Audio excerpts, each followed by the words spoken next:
Welcome to the Ari Hoffman Show on Talk Radio 570 KVI, your home for the politically homeless, streaming live at KVI.com and the KVI app. If you want to be part of the most dangerous show on the airwaves, call or text the Warrior Injury Law Studio line at 206-421-5757. That's 206-421-5757. Coming up this hour, Seattle Seahawks are going to the Super Bowl.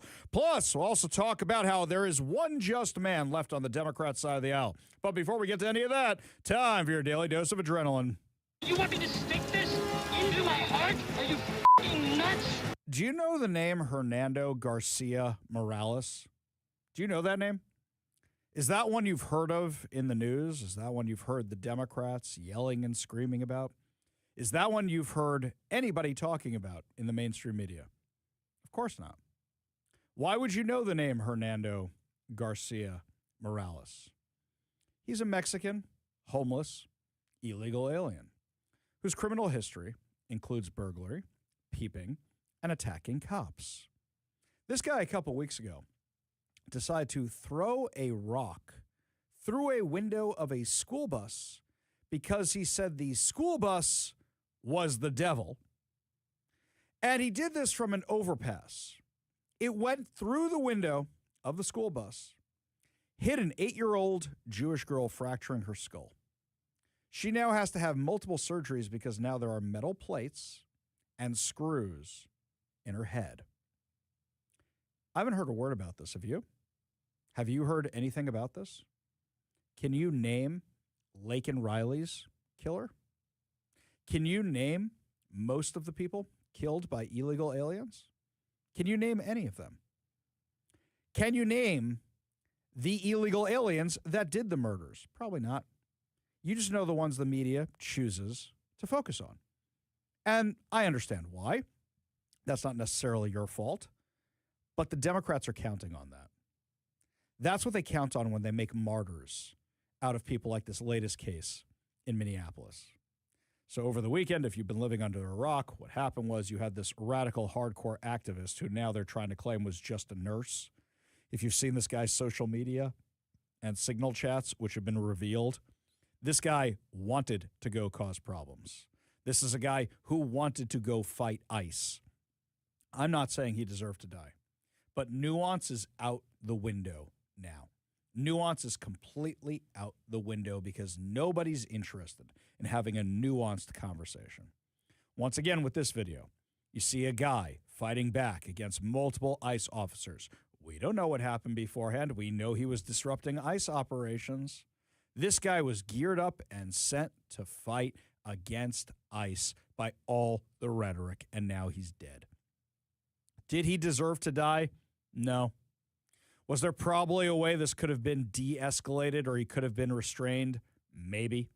We don't know because I don't know what happened beforehand. You don't know what happened beforehand. I haven't seen what happened beforehand. We all saw one horrible video. But just like with Renee Good, more and more and more comes out. And the Democrats are talking about this guy like he is Jesus Christ, like he is a savior, like he is a saint, because for them, he is. Last week, what were we talking about? Don Lemon and his crazy band of lunatics that to protest ICE broke into a church and were fighting against Christians who were there for morning services. The Democrats do not care about this latest person who was shot. They care about what they can get out of his narrative. Should he have been killed? Probably not. But you know what? Let's take me for a minute. When I go to protest to cover the Hamasniks or cover Antifa or cover everything else like I did for a month during the deadly 2020 autonomous zone, you better believe I had my Glock 48 on my hip every single time. Do you know what I didn't do when I was covering the protests? I didn't go try to disrupt the protests. I stayed away from the protests. And when police officers noticed there was a bulge on my side, and because I was dressed like the activists may have had some questions for me about it, I complied. I produced identification. I gave them everything they needed because I didn't want to die. Now, it's fascinating how as a result of this case, all of a sudden Democrats are in favor of concealed carry permits. It's amazing how now, because of this case, Democrats are in favor of the Second Amendment. Wow, just goes to show whatever Trump does, they're going to take the exact opposite side. Trump should say he wants to ban all guns, and all of a sudden you'll see every single Democrat now is in favor of guns. It's amazing how all of a sudden they jump positions based on whatever it is that Trump or ICE or the administration or Republicans are doing to push whatever new narrative it is. It's really, truly incredible. What did you expect to happen? My daughter this weekend was explaining about all this, and she said, Dad, can you explain what's going on? And I said, sure, it has nothing whatsoever to do with ICE. It has nothing whatsoever to do with illegal aliens. This has to do with fraud. What do you mean, Dad? What does this have to do with fraud? And I went back, and I said, what do you know about that video that went viral on social media about the fraud in Minnesota? And she said, all these daycares don't have kids in them. Exactly right, sweetie. But that wasn't the first fraud they found. The first fraud they found was in the organization Feeding Our Future. Feeding Our Future claimed to be giving meals to needy kids, claimed to have served 12.9 million meals, and it didn't actually serve any. This organization was getting funds from the federal government, from local governments, and it was able to do so because of legislation proposed by Ilhan Omar. Over 90 people were arrested and charged for this. Over 86 of them were Somalian. So now you're talking about you have a problem in that community. And the thing I said to my daughter was, did they create a list of names from ChatGPT? Or did they use people's names? Because then they should also be charged with identity fraud. But if they're not being charged with identity fraud, does that mean the 12.9 million people or people who received meals should be indicted as well because they might have been getting kickbacks to use those names? Now let's move on a little bit to some of the other fraud there, because now you're talking about a program that was supercharged after COVID that had no guardrails on it whatsoever, none at all. And Ilhan Omar was the one who sponsored that bill and pushed it through. Ilhan Omar's net worth went from nothing to $30 million. This massive amount of fraud doesn't get missed unless people want to miss it. Whistleblowers came forward, were telling people about it, and they said, if you expose this, we're going to call you a racist. Fraud number 2. You have a whole bunch of Somali schools that claim they're working with kids with autism. In that school, we know that parents were signing their kids up for these schools so the schools could get money and give them kickbacks, and the kids weren't autistic. And they were defrauding the government that way. And yet, very few people have been charged for that when you're talking about the dozens, if not hundreds of kids that were supposedly in those schools. They were part of it. And we're not talking about that. Then comes the daycares. Then comes the millions, if not billions of dollars going to daycares in Minnesota and elsewhere that have no children actually attending at all. Notice you haven't seen big rallies, riots, or protests by these parents who go, you shut down my kid's daycare, because there are none. None whatsoever. Democrats were up to their eyeballs in allegations of corruption. So what happens? They see the perfect opportunity to do something about it. ICE gets surged to Minneapolis because a lot of the people committing this fraud is in the Somali community, is in the immigrant community, be it illegal or legal. In fact, I have a question for all of you.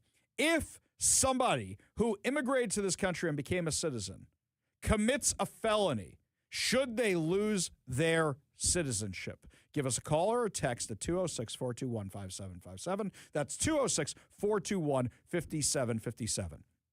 So Democrats were just waiting for something to happen. Then you get the case of Renee Good. Renee Good is driving around with her wife, purposely there to disrupt ICE activities when they're going after pedophiles and murderers and rapists and God knows who else. That's who ICE is rounding up. And people saw that video, and they didn't ask, why is a car diagonal across the street? They didn't ask, why is a housewife/soccer mom smack dab in the middle of an ICE operation? Because they trimmed the video in such a way where you didn't know what happened before, you didn't know what happened after, and many people have not seen the ICE agent's own video, which shows she very clearly hit him with that car after her wife said, drive, baby, drive. but they wanted a martyr. So they created a martyr, and they're doing it again.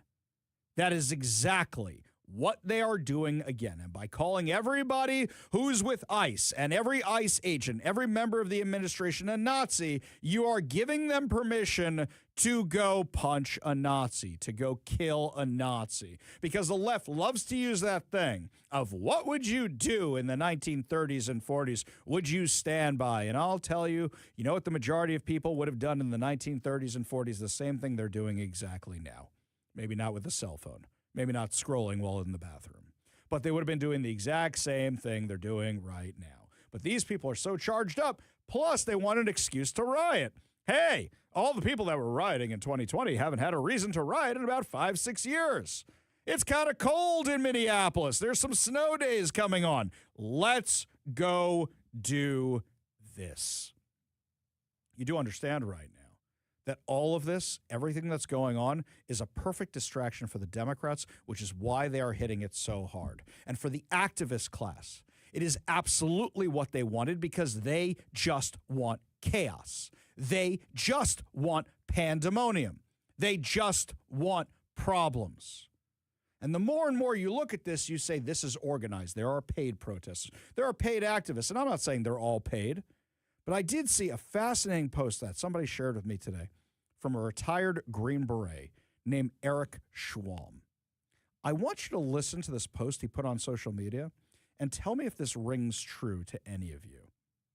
As a former Special Forces warrant officer with multiple rotations running counterinsurgency operations, both hunting insurgents and trying to separate them from sympathetic populations, I've seen organized resistance up close. From Anbar to Helmand, this pattern is familiar. Spotters, cutouts, dead drops or modern equivalents, disciplined comms, role specialization, and willingness to absorb casualties while bleeding the stronger force slowly. What's unfolding in Minneapolis right now isn't protest. It's low-level insurgency infrastructure built by people who've clearly studied the playbook. Signal groups at 1,000+ members cap per zone, dedicated roles, mobile chasers, plate checkers, logging vehicle data in shareable databases, 24/7 dispatch nodes, vectoring assaults, salute-style reporting, which stands for size, activity, location, unit, time, equipment, on suspected federal vehicles, daily chat rotations, time deletions to frustrate forensic recovery, vetting process for new joiners, multiple aid from sympathetic locales, teachers providing cover, possible PD tip-off on license plate lookups, home base coordination points, rapid escalation from observation to physical obstruction or worse. This isn't spontaneous outrage. This is command and control with redundancy. Replace ICE agents with occupying coalition forces, and the structure maps almost one-to-one to early-stage urban cells we hunted in the mid-2000s, and it is funded domestically. That's exactly what we are dealing with. 2020 was just a warm-up. This is what we've seen. Paid protesters, paid groups, activist groups, teachers' unions. I got an email today, which we will discuss later in the show, forwarded to me by half the teachers' unions in this state, including universities, with statements about countering ICE, resisting ICE, fighting back against ICE. This is coordinated. And the elected officials who are part of it, this is coordinated. They do not care about Renee Gold. They do not care about a guy who was shot this weekend on Saturday. They do not care about Alex Pretti. They do not care. It is accepted casualties, and they're seeing how far they can push the insurgency. Because who are the same groups behind this? The same ones in 2020 who are calling for an autonomous zone separate from the United States, who are anti-American organizations, who are calling for socialism, communism, anarchy. It's the same people, it's the same groups, it's the same funding. And while people want to say, let's discuss the video, there's Nazis in Minneapolis, that's not what it is. This is an insurgency against the United States. And the Democrats, just like they did in 2020, say, no problem, let's go with it. We saw what happened in the autonomous zone here in Seattle. We saw what happened during the Summer of Love on the streets of Seattle. We saw what happened the last 3 years since October 7th on the streets of Washington. We've seen all this before. I keep flashing back to something that happened the night Joe Biden and Kamala Harris got inaugurated. You would think, what do they got to be upset about now? Trump's gone. A bunch of Seattle activists rioted, broke windows of the Starbucks down in Pike Place Market. They rioted down there, and the graffiti that really stuck with me that was on the ground said, doesn't matter who's in the White House, if it's Trump, if it's Biden, if it's Harris, rinse and repeat. That is what we are looking at right now. And the Democrats are egging it on. And the problem is the Republicans have the wrong messaging. They should be calling this out. This is an insurgency. Democrats care about a violent insurrection. That is what they are calling for. That should be the Republican talking point, because the average person sees a video, jumps to their own conclusions, doesn't ask the questions about the video, and instead we get into a back and forth about whether or not ICE is justified in what they're doing and should they have pulled the trigger, blah, blah, blah, blah, blah. That's all important, don't get me wrong, but you're missing the forest for the trees. You are missing what's actually going on out there, where we are talking about another insurrection against the United States government. And it's not because it's Trump, because the same people were rallying under Biden for the last 3 years. Let me know if you think I'm right or if I'm off in crazy town all by myself. You give us a call or a text at 206-421-5757. That's 206-421-5757. We go to the Warrior Injury Law Studio line, take a call from Anthony in Snohomish. Anthony, what's going on? Hey there, Ari. So I agree with what you just said, but you asked a question earlier, and I don't agree. If I heard you correctly, I heard you say, should we revoke U.S. citizenship for someone who commits a felony crime? Well, hang on. Let me clarify. Not for somebody who commits a felony crime, for somebody who became an American citizen who commits a felony crime. Okay, well, then I can't disagree with that. Okay. Because then it was under false pretenses. I'm sorry. I thought I heard you say remove citizenship, and I'm sorry, I would never agree with that. There are problems now, right? Right. But what I will say, and I don't think a lot of people talk about this, Democrats have been cheapening citizenship with open borders, world government, UN following, NATO, and allowing people to just come here, stay as long as they want, give them ID. The citizen isn't necessary. We had people working in the King County Jail who were illegal aliens for government. Yeah. I mean, these are the things, what they want to do right now, where they want to make people who are not citizens law enforcement officers. And remember, that's the slippery slope we went through. Oh, they just want driver's licenses. Well, now we have commercial driver's licenses being issued to illegal aliens who are running trucks into people and killing them. Yes. So I say you're an American citizen, you're our problem. And we need to make sure if Americans are in trouble overseas, we do everything we can to help them, unlike under Biden when they're abandoned, because American citizenship has to mean something.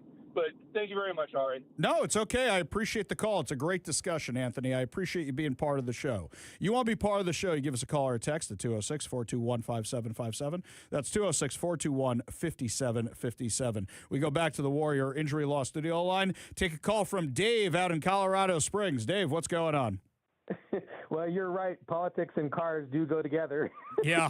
So here's how I was thinking about it. So, for example, we don't have gun freedom anymore in Colorado. I long since fled this state to New Hampshire. I'm just visiting.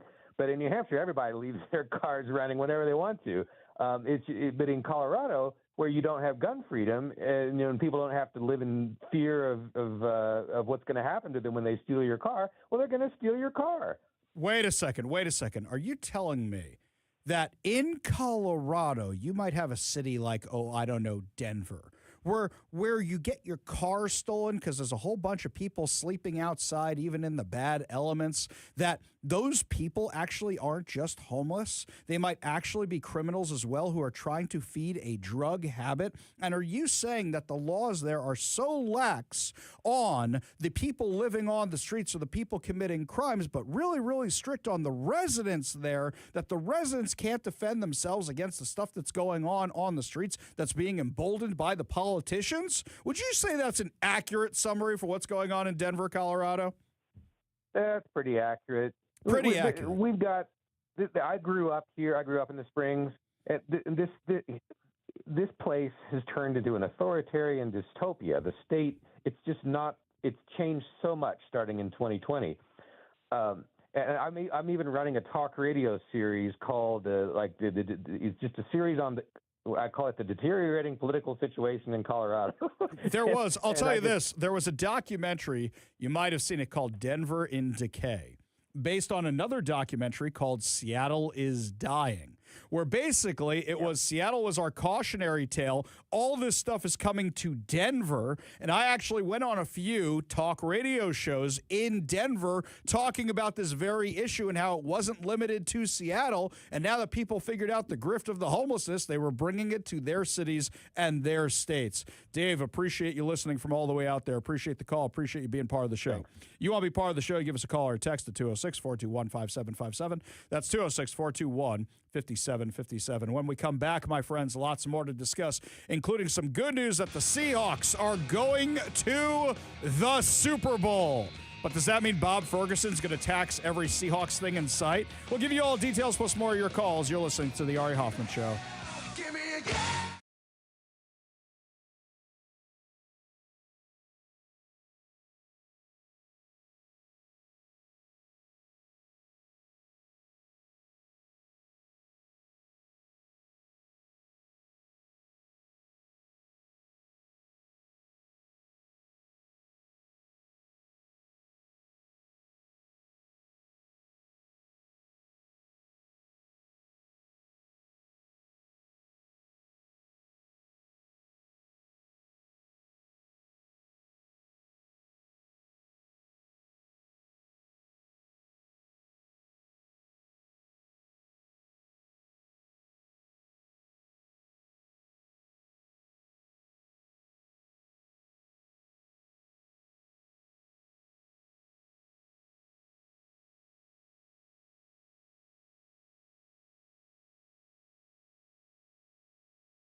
Welcome back to the Ari Hoffman Show. I completely forgot to tell everybody we got the return of contests today.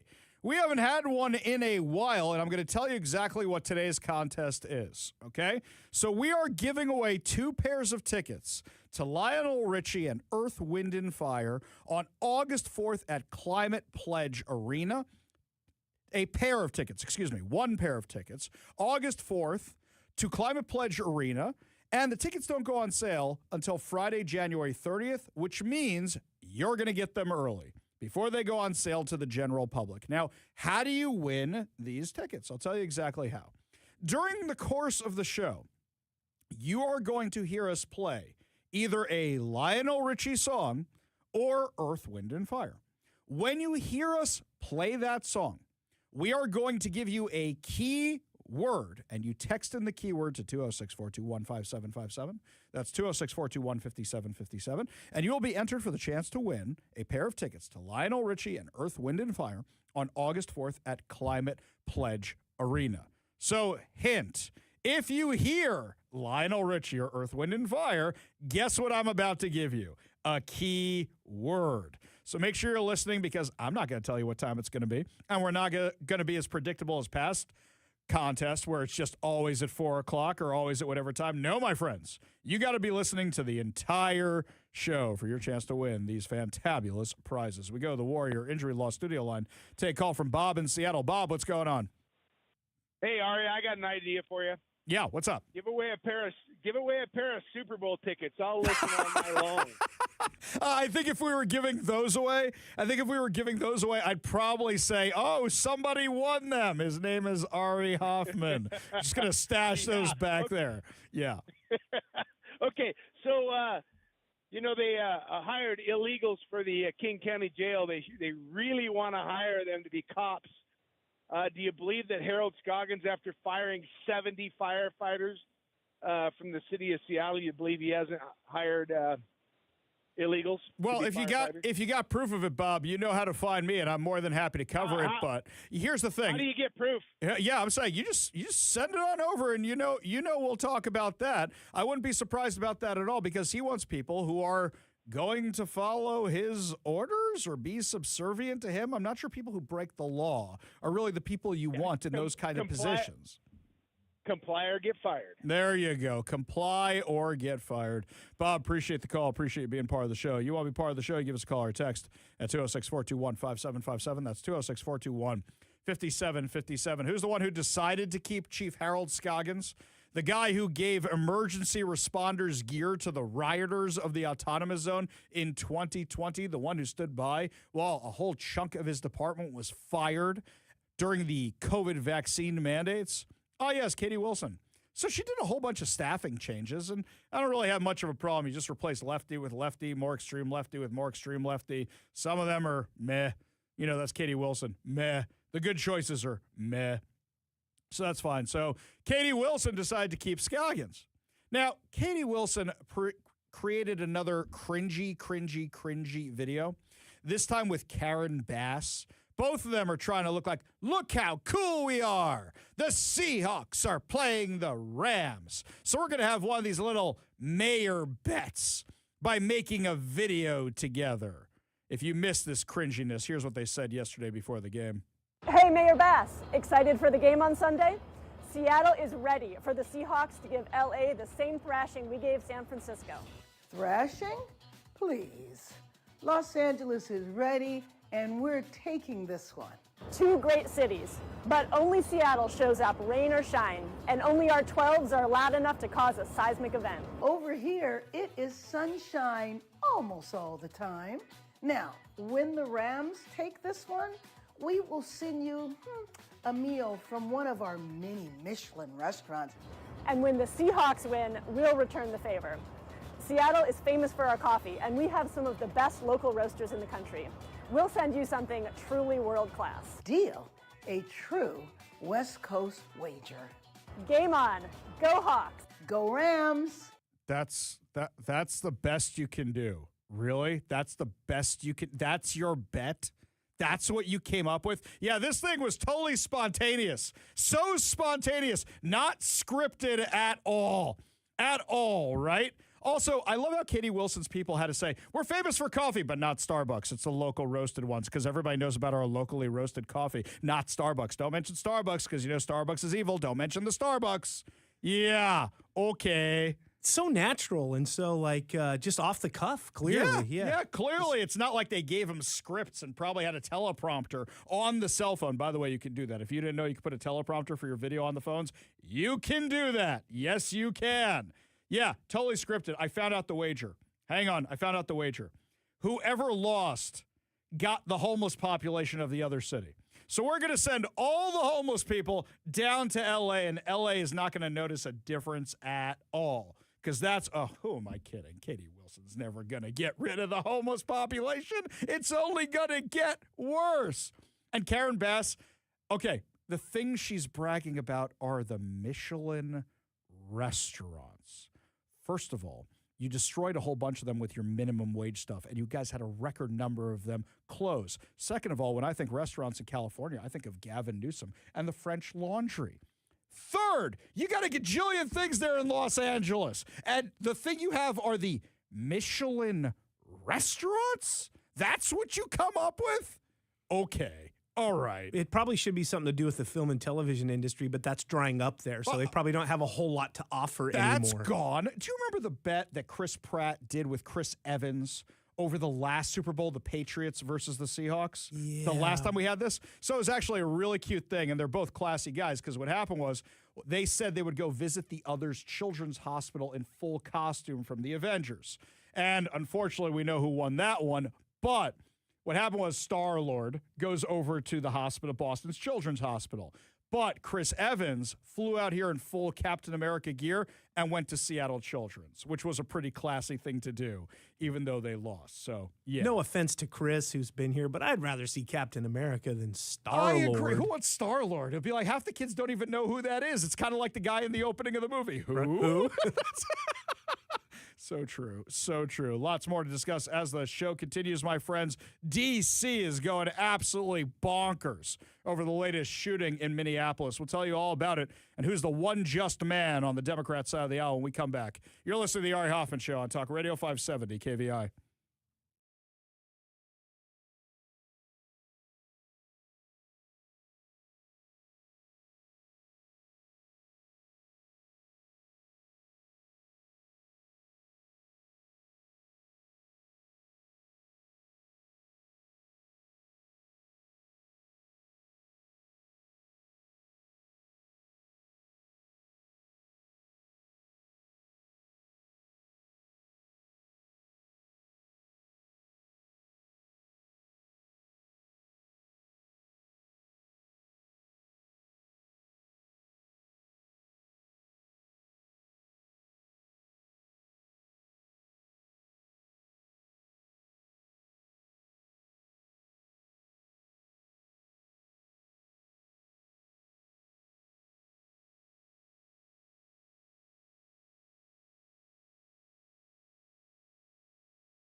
Here's how you know everything you're seeing in Minneapolis is for show.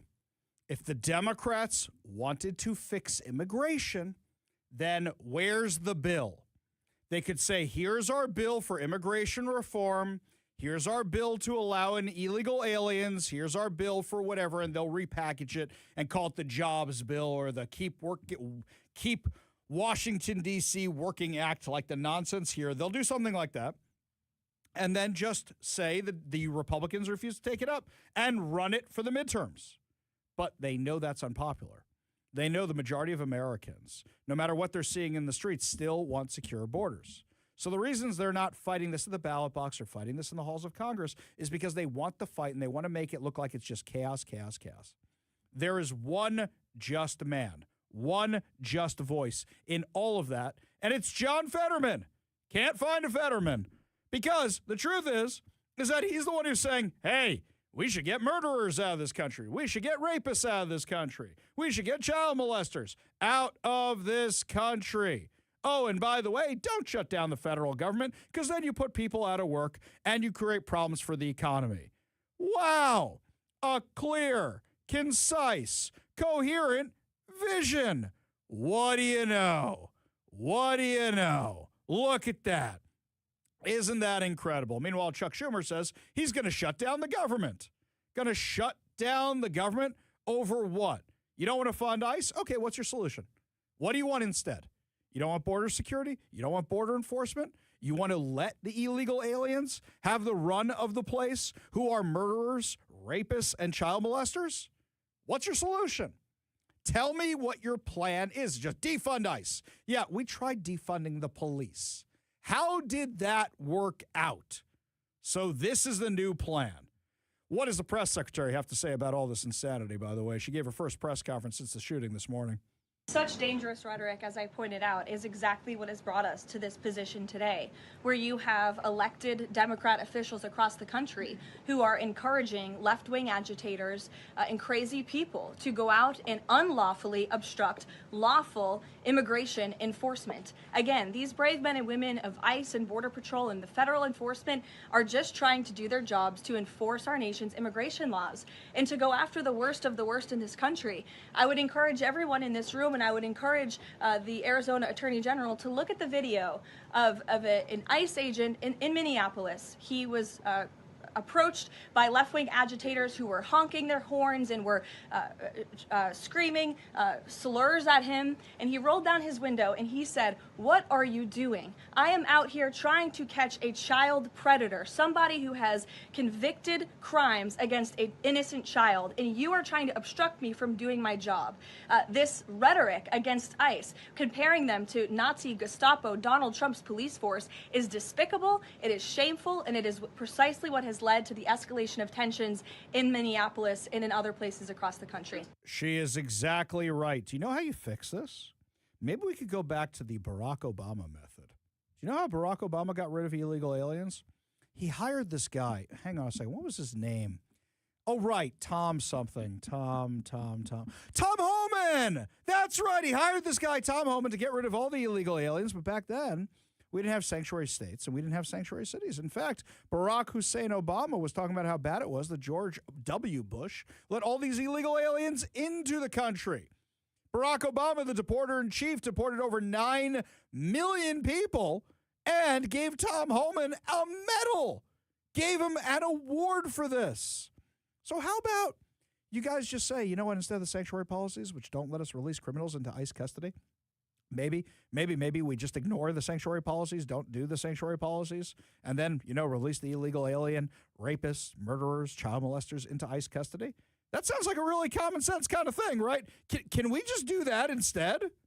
That's why President Trump spoke with Governor Walz directly this morning, and he has outlined a clear and simple path to restoring law and order in Minnesota.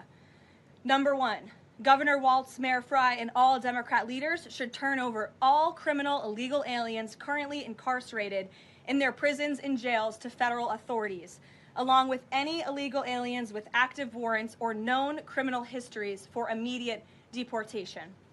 Number two, state and local law enforcement must agree to turn over all illegal aliens who are arrested by local police. And then thirdly, local police must assist federal law enforcement in apprehending and detaining illegal aliens who are wanted for crimes. What is wrong with any of that? How is any of that unreasonable? That's all you have to do. Do you think Tim Walz caved today? Do you think Tim Walz finally caved to President Trump and said, yeah, we're going to go ahead and do it because this is insane? Because you know what? People in Minneapolis aren't happy with all the chaos either. They don't want every activist from the entire country descending on their town. They don't want more shootings. Do you think it's as easy as that? And because here's what's going to happen. Donald Trump gets to say, well, I spoke to Tim. Let me tell you, we had a great conversation. It was the greatest conversation ever. But all I wanted was for him to arrest the murderers and the rapists, the people responsible for death, horrible death. That's what all I wanted. And he said no. Tampon Tim said no. So Tim has to agree to this. Question is, will he actually follow through on any of it?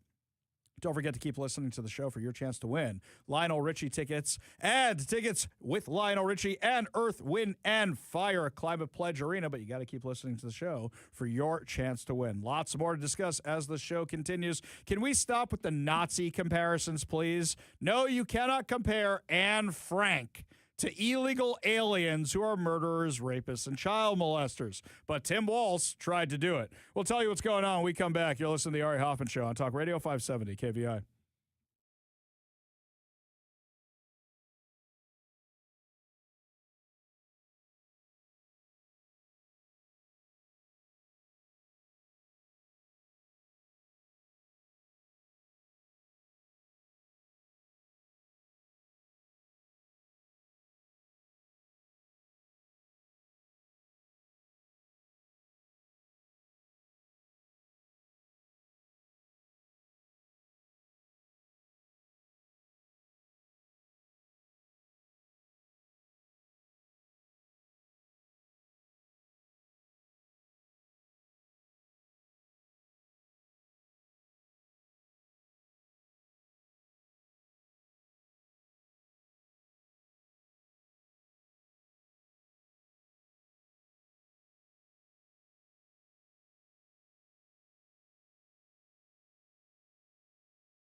Well, I think one of the reasons Tim Walz also backed down is when even Holocaust museums are calling you out, you may have overstepped the line.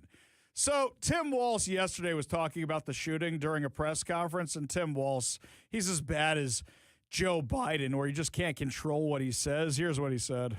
Many of us grew up reading that story of Anne Frank. Somebody's going to write that children's story about Minnesota.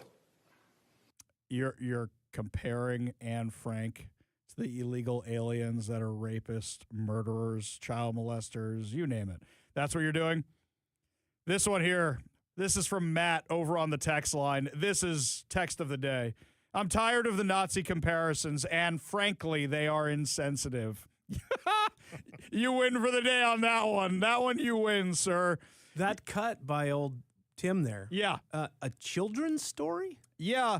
Anne Frank is not a children's story. Anne Frank's diary is not a children's story. I mean, it was written by a child. Yes, but she was also an older child. Yes. Yes, we don't read to the kids, all right, children, this is not how I tuck in my Jewish children at night. We don't read them the diary of Anne Frank, and the Nazis are going to come get you and then put you in a concentration camp and you're going to die. Maybe he was thinking of the pop-up version or the choose your own adventure. I was going to say choose your own adventure. Do you die horribly of some horrible disease or in a gas chamber? Or, I mean, come on, that's insane. I mean, really, really, really insane. Let's do this right now, just so everybody's clear. I don't like the Nazi comparisons at all. In fact, when people are calling me about, we need Nuremberg trials for the vaccine, I shut that down too. Is anybody here getting rounded up and put in concentration camps? Are we then gassing people to death? And if we didn't gas them in the concentration camps, are we putting them in trucks with the tailpipe routed into the back so people die? Or better yet, are we leading them on death marches, and if they slow down, shoot them in the head? Are we leading them on death marches to mass graves? So many that we don't actually know how many people died in the Holocaust. The best estimates off the Nazi figures are 6 million. It could be more. It could be more. Are we then taking the bodies out of the gas chambers and then putting them in crematoriums?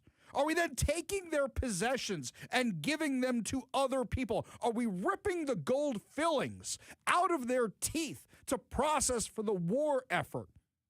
Are we experimenting on them for science like Joseph Mengele did? Is any of that happening? Then stop with the Nazi comparisons, Tim Walz. It's insane. It's absolutely crazy. And yes, they had every single right to call you out from the Holocaust museums and everywhere else. I kind of wonder what took so long, because I know some of these Jewish organizations are run by lefties and they don't want to call out Tim Walz, but finally a bunch of them did. Yeah, let's compare Anne Frank, the woman who was killed by the Nazis in a concentration camp after hiding in an attic, to the illegal alien drug dealers, human traffickers, rapists, murderers, child molesters. You know, I wonder if they've ever actually read The Diary of Anne Frank. I wonder if any of them have actually read it. My guess would be no. My guess is they haven't actually read any of Elie Wiesel's books. Probably haven't read a single one of them. They just throw it out there because they go, Jewish girl, Holocaust, Nazis, sounds bad. Let's put it out there. That would be my guess. Oh, Tim Walz. Oh, what a gaffe machine in chief. This is just another time where I go, oh, thank God this guy didn't become vice president of the United States of America. Dodge the bullet on that one. Don't forget, my friends, to keep listening for your chance to win tickets to Lionel Richie and Earth, Wind, and Fire at Climate Pledge Arena.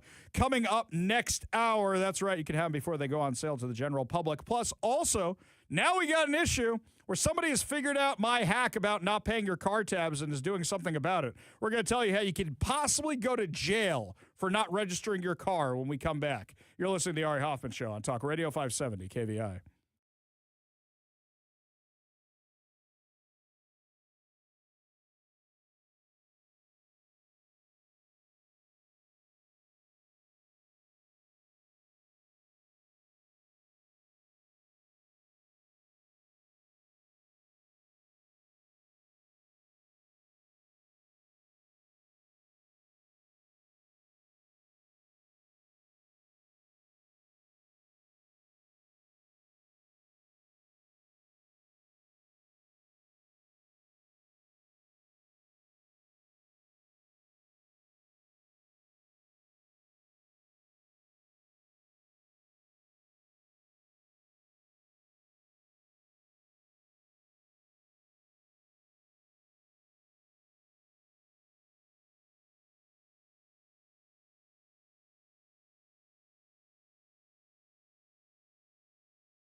Welcome to the Ari Hoffman Show on Talk Radio 570 KVI, your home for the politically homeless, streaming live at KVI.com and the KVI app. If you want to be part of the most dangerous show on the airwaves, call or text the Warrior Injury Law Studio line at 206-421-5757. That's 206-421-5757. Coming up this hour, Bob Ferguson and Nick Brown say they're going to stand up to ICE by writing a strongly worded letter. But before we get to any of that, got some breaking news for you right now, my friends. Talk Radio 570 KVI. Breaking news on the Ari Hoffman Show. Just to give you a little peek behind the curtain of how the show works around here, usually during the commercials, at the top of the hour is when I check my email, see if there's any breaking news going on that I might have missed. And I got this email from the Washington State press people for Olympia. So I put in a press request because Thursday is Jewish Lobby Day.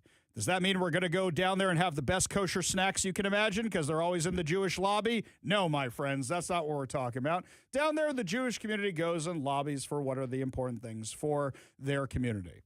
Am I going down for that reason? I figured it was convenient that day to go down there and broadcast from Olympia. So we're going to be down there and we're going to be interviewing legislatures. It'll be fun. We're going to be talking about all the stuff they're doing that's anti-ICE or to raise taxes or whatever the case may be. So I figured, let's get a press pass for the day. Because why not? Then I can go to the wings and I can go wherever. Now, to be fair, I kind of knew this was coming because I had heard rumors that they were looking to keep me and Jonathan Cho and Brandy Cruz out of the press areas this year. What I find funny about this is, look, Brandy goes down to Olympia all the time. Jonathan goes down to Olympia all the time. I rarely go. I asked for a one-day pass. 1 day. And here's what I got instead. Hello, Ari Hoffman. Your request for a House press pass has been declined. While you will not be issued a House press pass, all House proceedings are viewable from the House Gallery and on TVW. Thank you so much. That's so nice. So why do you think they denied my press pass? Do you think it's because I'm Jewish, or do you think it's because I'm a conservative who exposes all their nonsense on social media and on my show? Let me scratch my head and think about this for a reason here. No, I don't think it's anti-Semitism. I think it's anti-Ari Hoffman. I think it's anti-sunlight because it is the best disinfectant. I don't think they want me there because then I'll call them out. I was there last week calling them out on their BS, testifying. Gee, I wonder why they wouldn't want me back in the Capitol. Probably because I'll reveal things like this. Bet you guys had no idea this was happening today. One of our listeners texted me because I had no idea this was happening today. Now, for those of you who may not live here in Washington, you may not understand our car registration system. They're called car tabs. They are little stickers you put on your license plate every year to show, that you have valid registration. So you put these little tabs. I don't know why they're called tabs. That must date back before me. They're stickers, little stickers you put on your license plate that update the year to show that you paid for your registration. Okay. Well, what happened was years ago, they have this new tax where they want to pay for the choo-choo train. So they say, we're going to tax the car tabs. And then they raise it up and up and up and come with the only formula in God's green earth where cars appreciate in value. So your 1989 Toyota Camry, Toyota Corolla, is now worth more money than it was in 1992 in some cases. Oh, wait, that might be a historical vehicle now at this point. It's been more than 30 years. Yeah, think about that for a second. So now you have this formula where cars appreciate in value, and you've got to the Laffer curve. What's the Laffer curve? The Laffer curve is when you're charging so much for something, usually referring to taxes, people stop paying for it. So what did we find out? Last year we found out, I think it was June or July, this report comes out that says 600,000 Washingtonians are not paying for their car tabs.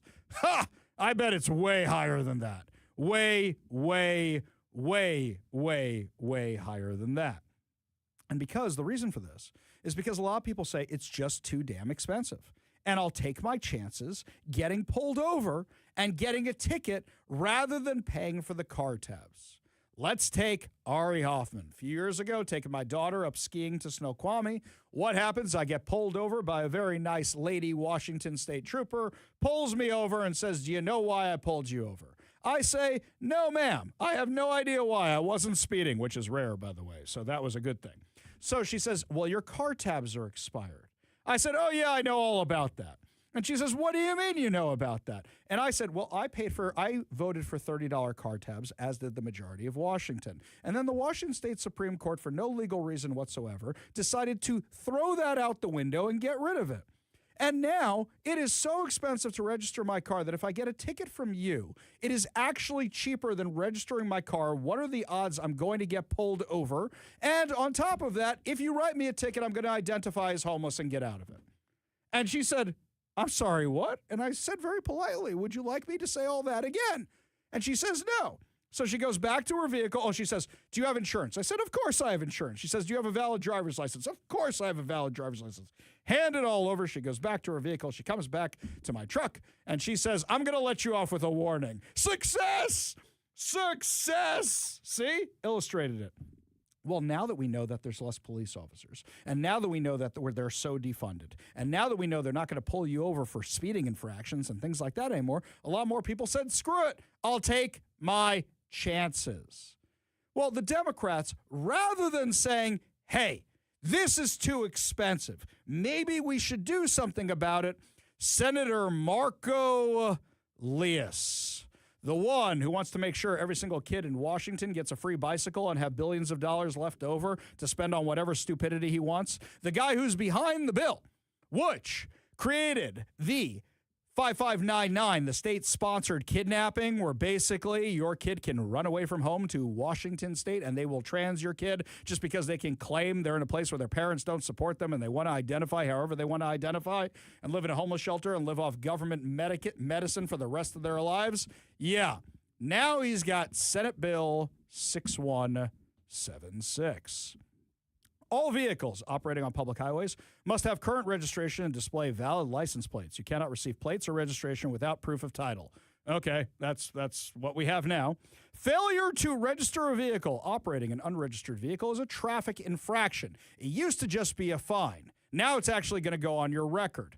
The fine, $529, which cannot be reduced or suspended, which is now more than a lot of people pay for their car tabs, even at the insane rates that they are. The fine is in addition to any unpaid taxes or fees. The fine goes into the vehicle licensing fraud account.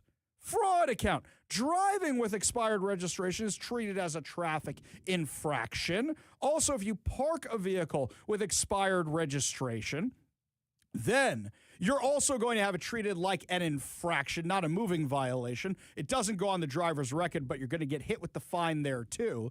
Penalties for parked vehicles: expired 2 months or less, $145. Expired more than 2 months, $248, which means now, if you get pulled over, you can get hit with $529 for driving with the things and another $248 for being parked on the side of the highway. But here's the kicker. You ready for this one? Washington residents, because a lot of people register them not at their homes, right? They haven't even factored that one in. I know people who are registering things outside the sound transit zone so the money doesn't go to the choo-choo train. You don't get taxed as much. If you register your vehicle in another state to avoid taxes, it's now a gross misdemeanor with up to a year in jail and a mandatory $529 fine, $1,000 for a first offense, $5,000 for repeat offenders, full payment of all delinquent taxes and fees. All fines go to the vehicle licensing fraud account. Also, if you have a car which has expired registration on it and it's parked on the street, it can be impounded by law enforcement for being there on the street.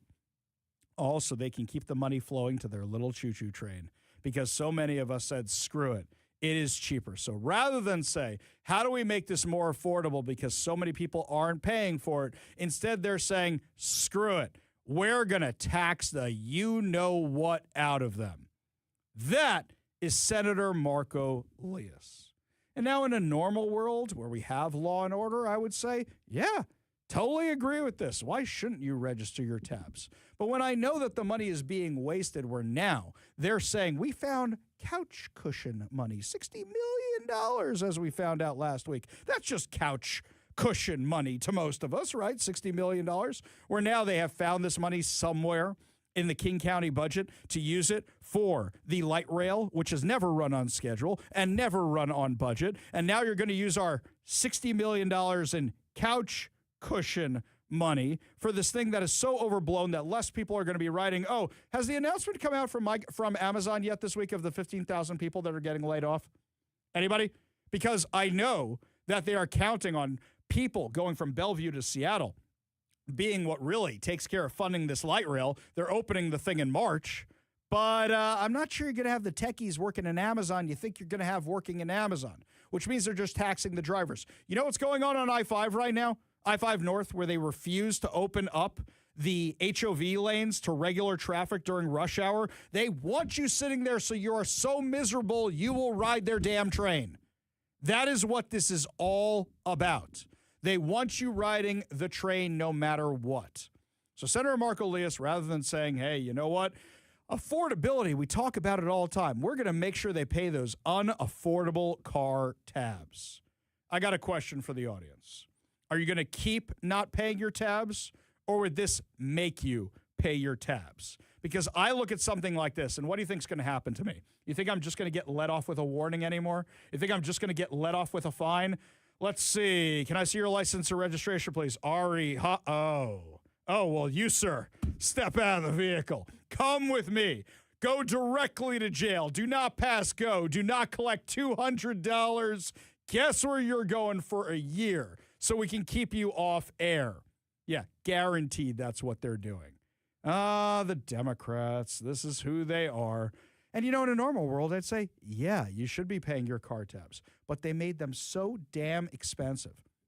People don't want to pay them anymore. And I think that 600,000 number is on the low side. We go to the Warrior Injury Law Studio line. Take a call from our frenemy, Bennett, the protester. Bennett, how you doing, man? Hey, first of all, so you were talking about a children's version of the Anne Frank diary. It should have been Choose Your Own Adventure. It was right there, man. No, right there. Bennett, no. Excellent. I will allow it. Kevin is laughing in the booth. I will allow it. That is fun. Very good. I think the whole bit was a little bit in poor taste, but once you go there, you've got to commit. You've got to use everything that's available. Bennett, I'm giving you the permission to make that one for today. I will allow it today. We didn't come up with the bit. Tim did. Right. Tim Walz came up with that bit. That wasn't us, man. Oh. What else you got, man? Permission. Like I'm only supposed to say that kind of stuff if I'm Jewish, or what's the rule? All right. I don't care at all. You know that. It's other people who care about these things. Yes. Keep going, Bennett. What's on your mind today? Well, once again, you're talking about how you consider the Nazi comparisons to be in poor taste. And I'm going to keep coming back to this, but you said that the Jewish people who are protesting in the rallies against the Gaza bombing, you said in the tweet that those are the same as the Jews who would have turned the rest of us into the Nazis, the ones that we called capos. Yes. And I think I did say that. Okay. I agree with me. Yes. Okay. I mean, I think that sentiment is aging worse and worse every month, especially when you bring up, the level that you think discourse has sank to you. I would invite you to consider again whether you disagree with them or not, to take about the bit about comparing them to Nazis. Did I compare them to Nazis? There's a difference between people who are Nazis and people who collaborate with Nazis. Let me ask you this, Bennett, just to illustrate the point for a second. George Soros gave an interview years and years ago where he talked about how rounding up Jews was one of the most thrilling things he ever did as a child. Have you seen this interview? I'm guessing there's a bit of context missing there, unless he was saying that, he was appalled at the way that he was raised and the beliefs that were instilled into him before he managed to cast them off. I wish that was the context. I wish that was the context. I really wish it was. It wasn't. I mean, you can go watch the thing. It's available online unless it's been censored by people who don't want to see it, because I know the Soros foundations actually, anytime I mention George Soros, they come down on me like a ton of bricks. I've gotten emails from the Soros Foundation before about things I've said, things I've reported on when they don't like it. I wonder what their search algorithm is. But yes, people who march with people calling for the deaths of Jews, regardless of what they think politically about the state of Israel. Bennett, you saw the video I posted the other day. And whether it was this weekend or whether it was last weekend, what were they calling for in the streets? What were they chanting for, Bennett? Yes, I agree that the direction they have gone in since then has gone in extremely poor taste. And I have gone out and, at least for the first time here, actually counter-protested the marches, which were anything that cheers for Hamas by name or cheers for October 7th. I say I'm appalled by that. I will stand in the middle of the road in front of where you're going. But when you said that, and we appreciate out, that. And you do it. You do that, by the way. I've seen you do that, and we appreciate it. I do. But when you first said that, that was the initial rallies where there was never any positive mention of Hamas, except the only time I ever heard them mention Hamas was when they were talking about how Hamas got started because Netanyahu had partially supported or funded all right. it. Hang on a second. Bennett, were you at the first protest? Back. Were you at the first protest at the UW campus after October 7th? I saw the one that you went to, and okay. So by the way, you said earlier in the show, I don't go and disrupt events. I don't put myself. Well, you kind of did. I mean, you have the right to do that, but I'm saying that you did do that, and because you're talking about comparing yourself protest by walking around with an Israeli flag is not disrupting an event, and that one I wasn't armed either. But here's the thing: at the one at the University of Washington campus, because you can't bring a gun onto a university campus, even with a concealed carry permit here in Washington. At the University of Washington, that very first one, guess who they were cheering for? Guess who was running the protest? It was run by Sami Dune, which is a U.S. designated terror organization. And to claim that it wasn't always about this is just not true. They did a good job of covering it up for a while, but this was always their intent. Appreciate the discussion, Bennett, as always. Appreciate you being part of the show. You want to be part of the show, you give us a call or a text at 206-421-5757. That's 206-421-5757. When we come back, my friends, lots more to discuss. More of your calls, more of your texts. Plus, also, Bob Ferguson says if Donald Trump doesn't take ICE out of Washington, he's going to write a strongly worded letter. We'll tell you all about it when we come back. You're listening to the Ari Hoffman Show on Talk Radio 570 KVI.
Welcome back to the Ari Hoffman Show. Just want to remind everybody of our latest contest. Your chance to win tickets to see Lionel Richie and Earth, Wind & Fire on August 2nd at Climate Pledge Arena.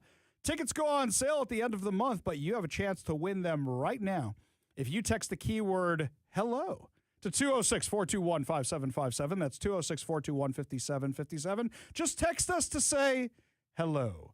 Don't give us your name. Don't give us your email. Don't give us your phone number. Don't give us anything. We know how to find you. We are better than Liam Neeson that way. We have a particular set of skills that we've acquired over a very, very, very, very long career. We will find you. So text the keyword HELLO to 206-421-5757 for your chance to win tickets to see Lionel Richie and Earth, Wind & Fire August 2nd at Climate Pledge Arena. We go to the Warrior Injury Law studio line. Take a call from Phil on Vashon Island. Hey, Phil, did you know KVI stands for Vashon Island? I know. KVI Beach is one of my favorite spots to go. There we go. Most people don't even know there's a KVI Beach. That's right. There is. What's up, Phil? Fantastic place. I'm not going to tell anybody where it is, but I'll give you a hint. It's by the water, and it's beautiful. Indeed it is. What's going on, man? Hey, so you were talking about the talking about the Sound Transit situation. I remember when they imposed that ridiculous tax. I had a 77 Power Wagon that I picked up for $1,400 in Montana. Got out here a couple of years later. Next thing I know, they wanted $800 a month for that thing in tags. So I re-registered in Bothell, $45, man. Yeah, actually, we got a text from somebody else on Vashon Island, and they were saying their car tabs are like $30, $40. Why are ours so expensive? Because they're not bringing the light rail out to Vashon Island, at least not yet. Oh, they're spending money trying to figure out how to do it, though. Right. They probably figured out. Okay, now if we make it a hovercraft, right, it goes across. Do we build a bridge out to Vashon Island? Wait. No. We'll just do ferries. We'll put the train on a ferry. It'll be an electric train on an electric ferry, right? That's how we'll do it? That's a perfect idea. And just exactly what the things have changed down here quite a bit. Yeah, they really have. I was thinking the solution we might have is kind of a little resistance. And I think that maybe if we just all of a sudden one day we woke up and they realized their plates were somehow missing, and everybody's driving around without tags on whether they're valid or not. I mean, apparently somebody must have stolen them or something, but if we did that and caused enough commotion, I think they might finally start thinking that maybe they'd reconsider what they're doing. I think maybe instead you put like the KIT license plate on from Knight Rider or Ecto 1, right? Don't do that. It's illegal. That's like really illegal, and you can't find criminals that way. Phil, appreciate the call. Appreciate you being part of the show. You want to be part of the show, give us a call or text at 206-421-5757. That's 206-421-5757. By the way, a lot of you said, hey, Ari, does this mean that the homeless are going to have to register their RVs or risk getting all those fines or thrown in jail? Oh, come on. We know the laws don't apply to them, just you and me. We all know this, right? In fact, the hearing on this is going on right now. If you want to have a little fun, see if it's too late to sign in to testify. They'll probably cut you off. Or make sure you log your opposition. You can do so over at the Washington State Legislature website. But you can always call in 1-800-562-6000 and voice your opposition to this bill on the car tabs, but also say, I am concerned about our unsheltered neighbors. How are they going to afford to pay the fee? How can they afford it? Watch, I guarantee you it's already addressed in the legislation. If I look a little closer, I guarantee it'll say, our unsheltered neighbors are exempt from this. All homeless, drugged out, methed out, burned out RVs are exempt from this legislation. Or better yet, no. Oh, God, I'm so dumb. Sometimes I'm so dumb. We are creating a new tax so we can pay the fees of the unsheltered, burned out meth RVs. Oh, I shouldn't give them ideas. I know. Today, Turd Ferguson was giving a press conference, and he's all mad, and he's all worked up, and he wants to take on Donald Trump. That's right, Trump derangement syndrome, full on back with him. He used the word Trump like 1,005 times. It was really, really impressive. He used the word Trump so often. And what did he basically say? We're going to take on ICE. We're going to stop ICE, and we're going to do that by writing them a very strongly worded letter. Good morning, everybody. Thank you so much for being here today. The Attorney General and I both appreciate it very much. Late last week, Attorney General Brown and I decided to hold a press conference this morning regarding ICE, what's happening in Minnesota, and our preparations in case a similar ICE presence comes to Washington State. They're already here, dude. Then, of course, there was another death at the hands of federal agents this weekend in Minneapolis. The victim was a United States citizen, an ICU nurse who worked with veterans, and he was peacefully exercising his constitutional rights. Peacefully exercising his constitutional right by disrupting ICE operations. Oh, and now you care about veterans. How many people of the National Guard did you help fire during COVID? All right, continue. And now he's dead. Over the course of the last year, I thought you didn't like people with guns. Interesting. Here, including on my State of the State address, I have repeatedly spoken about how un-American it is to have masked federal agents in unmarked cars plucking people off the streets and from their workplaces. Didn't have a problem with a whole bunch of masked people chanting for terror organizations for 2 years. The recent events in Minnesota have taken this un-American activity to an entirely different level. Now they are killing Americans who are holding a camera. Okay, dude was holding a gun. Don't you write all that anti-gun legislation? Shouldn't you know a little bit more about it? But please, continue with the BS. ICE is, to be blunt, completely and totally out of control. To say that I'm angry is not the right word. He's smiling and laughing while he says that, by the way, so I don't think angry is the right word either. I don't have the right word for how I feel about it. I'm sure how Attorney General Brown feels about it, or how people all across our country feel about it. It's outrageous in the extreme, and it has to stop. As angry as we both are, we are focused on preparing to the fullest extent possible for a similar escalation by ICE against our will here in Washington State. Can you guys go protest somewhere, like all together in one place, so that way ICE can do what it does in the rest of the areas while you guys are all protesting? Can you go do that, please? Before I outline our preparations, I want to make two important points directly to the people of Washington State. First, Attorney General Brown and I cannot stop ICE from being in our state. Boom! You can't do anything. So this entire press conference is a waste of time, and just you going to your voting base, look how tough I am. I am so tough. Look how tough I am. I am so tough. That's literally all it is. So what are you guys going to do since you can't do anything? I will briefly outline 5 steps we are taking. This is, of course, a non-exclusive list, but want to give a sense to the people of the work that we're doing right now.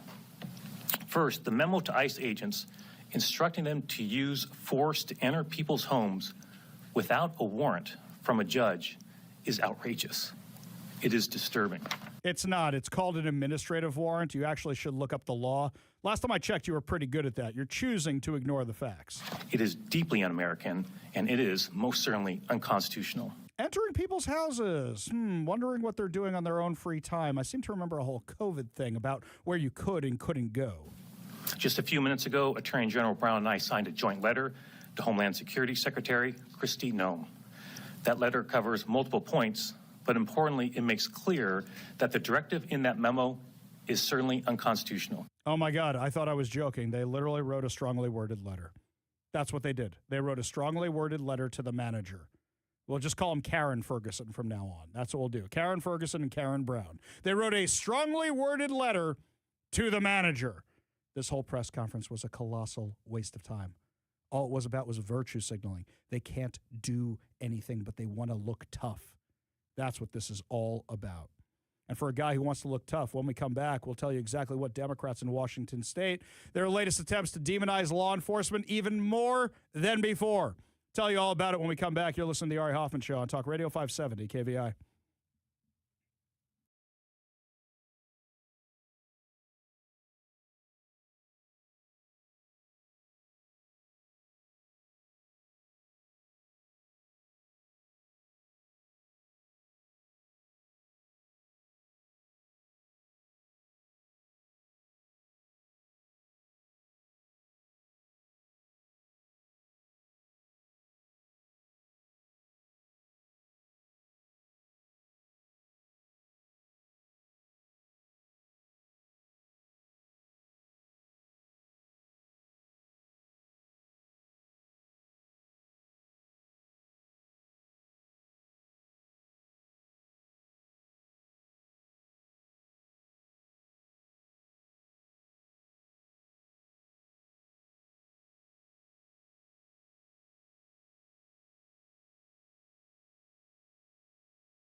Our next guest I want to have on the show for a couple of reasons. One, she's trying to do something about the fraud here in Washington State. But two, she's standing up for law enforcement. Joining us now on the Warrior Injury Law Studio line, Representative Jenny Graham. Thanks so much for being back with us today.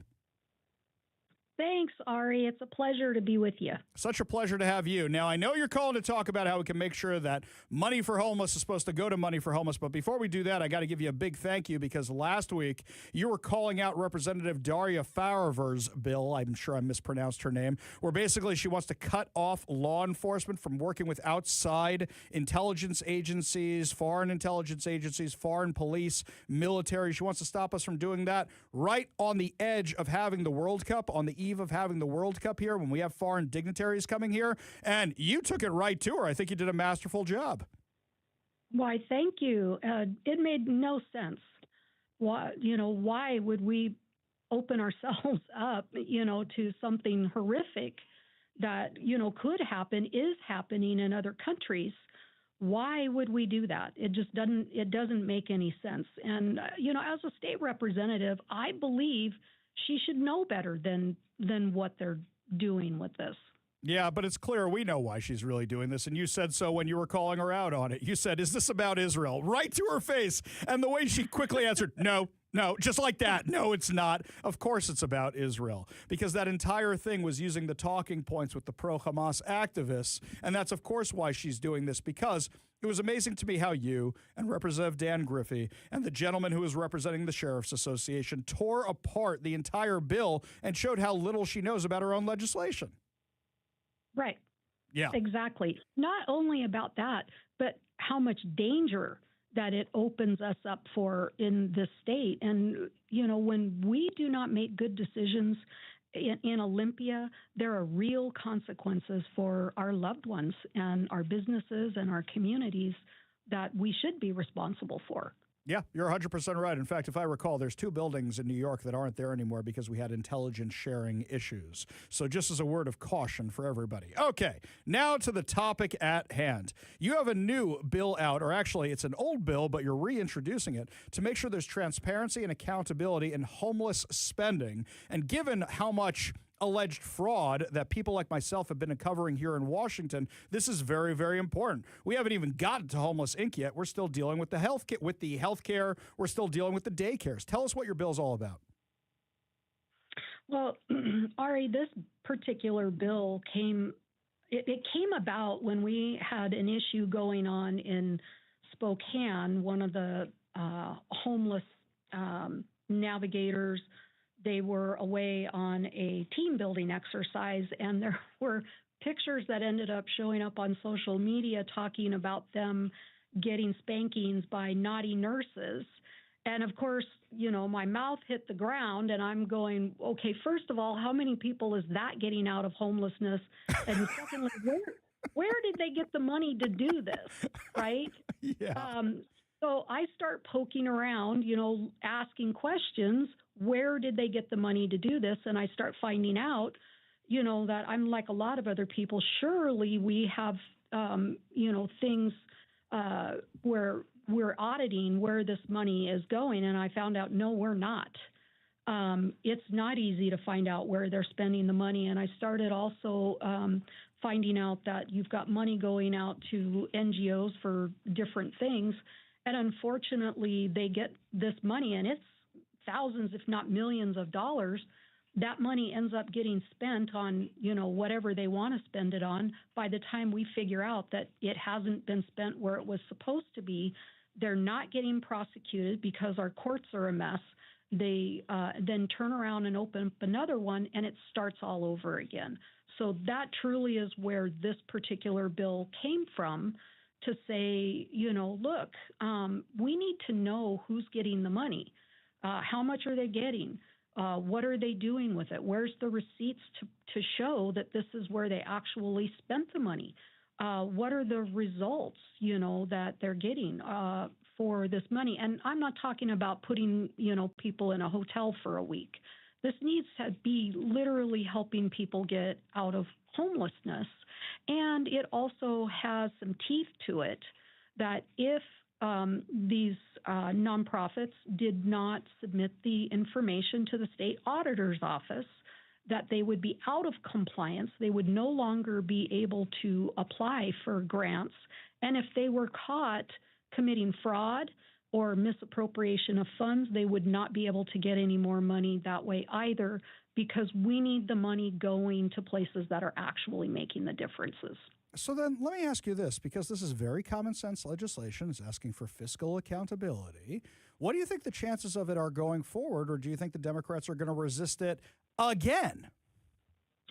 Well, they sat on it before. I truly, we are asking for a hearing for the bill. I think that this is timely legislation, especially since in Spokane, we've just had another example of fraud that's happened from the administrator of the Guardians Foundation being indicted for fraud, for not paying employee taxes to the tune of $422,000 and embezzled more than $49,000.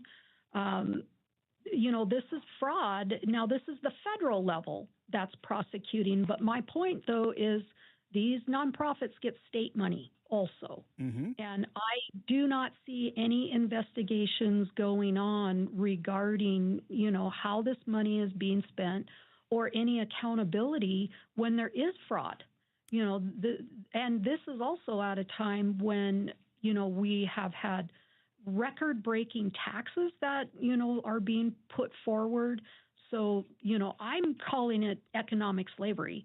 When you are taking money out of people's paychecks where they don't get an opportunity, to weigh in on it, and you refuse to look into where the money that they're already taking is going, and is it going for what we meant for it to go for? Is it helping the people we meant for it to help? If that's not happening, then I don't believe that they have any business going and taking more money out of working people's paychecks. Couldn't have said it better myself. Just before we let you go, Representative Jenny Graham, I have an idea. I know you are very, very diligent, and I know you take this stuff very, very seriously. I think it would be a lot of fun if there's any of these organizations that happen to pop up on your radar that you just have questions about. Just email them on over to me. Email's always the best way to do it. And we'll do the digging, and we'll see what's going on, because if they don't want to be transparent on the Democratic side of the aisle, we can make sure they're transparent on our side of the aisle. What would you say to that? I think that it's good. I love the idea that we have the Washington Doge. I love the idea that we have just average people that are starting to pay attention to the budget, and they're looking at the line items, and they're having to ask themselves, do I agree with this spending? Is this fair?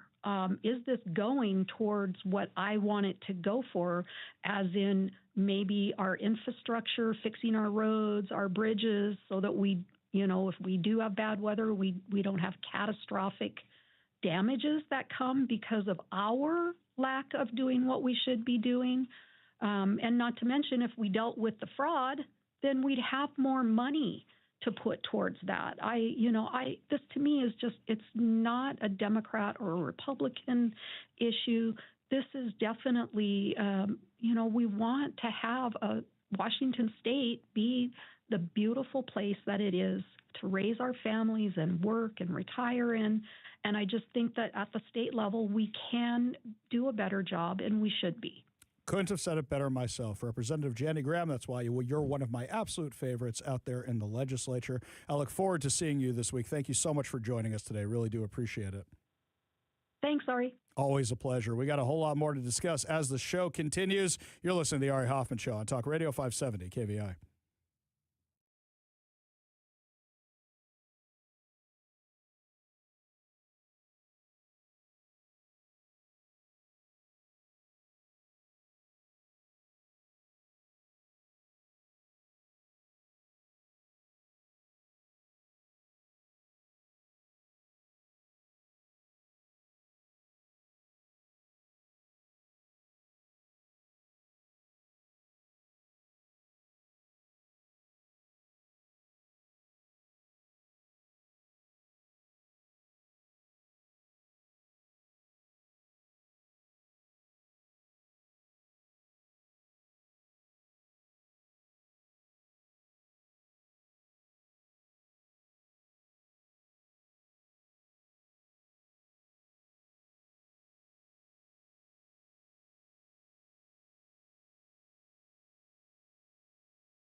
Welcome back to the Ari Hoffman Show. Did you miss your chance to win tickets to see Lionel Richie and Earth, Wind, and Fire on August 2nd at Climate Pledge Arena? Don't worry, my friends. You're going to get another chance coming up in the next hour. All you have to do is listen for that magic keyword. And when I give you that magic keyword with the song of one of those artists, then guess what? You're going to have another chance to win tickets to see Lionel Richie and Earth, Wind, and Fire at Climate Pledge Arena on August 2nd. We go to the Warrior Injury Law studio line. Take a call from our friend Stilgar in Kirkland. Stilgar, what's going on? Oh, Ari, I'm trying to figure out how to be succinct and cogent with my thoughts on this particular one because Jacob Fry came out and said it's not his responsibility to lower the temperature. Well, he absolutely raised the temperature, and he and Walz get no pass at all from me about Gestapo or anything else when they were marching shock troops in riot gear with paintball guns down suburban streets in Minneapolis, pepperballing people back into their houses during COVID. Yep, exactly. And they're supposed to be telling us, oh, your methods are too extreme. Let's remember they did that and then let rioters burn down their city, burn down their police department. And let's not forget, just last week, Tim Walz was talking about mobilizing the National Guard in Minnesota so that they could go fight ICE. Who's responsible for ramping it up? Look, I can't replay what Jacob Fry said because he cussed on my show, but that guy dropped the F-bomb when he was telling ICE to get out of his city. Those guys need to go. Yeah. If they can be prosecuted for what they've done, I say go for it. If not, just get them out. I'll tell you, I think what they're worried about is the daycares. So far from the levers of power that they would need binoculars to see the levers of power. I think binoculars is too close, my man. Yeah, they're worried about the fraud, which is why they're switching on over to this. Stilgar, I hear your passion, my friend. Appreciate you being part of the show. You want to be part of the show, you give us a call or a text at 206-421-5757. That's 206-421-5757. This one here from Eben and Bonnie Lake. Why doesn't the Washington State Legislature just come out and say it? Give us all your money or we will throw you in jail. Okay, dude, don't give them any ideas. Don't give them any ideas whatsoever because I think that's exactly what they want. We go back to the Warrior Injury Law studio line. Take a call from our good friend Transit Joe. Transit Joe, what's going on, man? What's going on, man, is, Ari, first, congratulations from you to the Israeli Defense Forces on getting all the hostages home. That's a big deal. It's important we come together on that. Never again means never again. But I called in about a different subject. Alex Pretti, he should be alive right now. There is no excuse on God's green earth why he was shot. So here's the thing. Arrested. Oh, go ahead. Maybe you can finish. detained. I'll let you finish the point. Okay, maybe detained.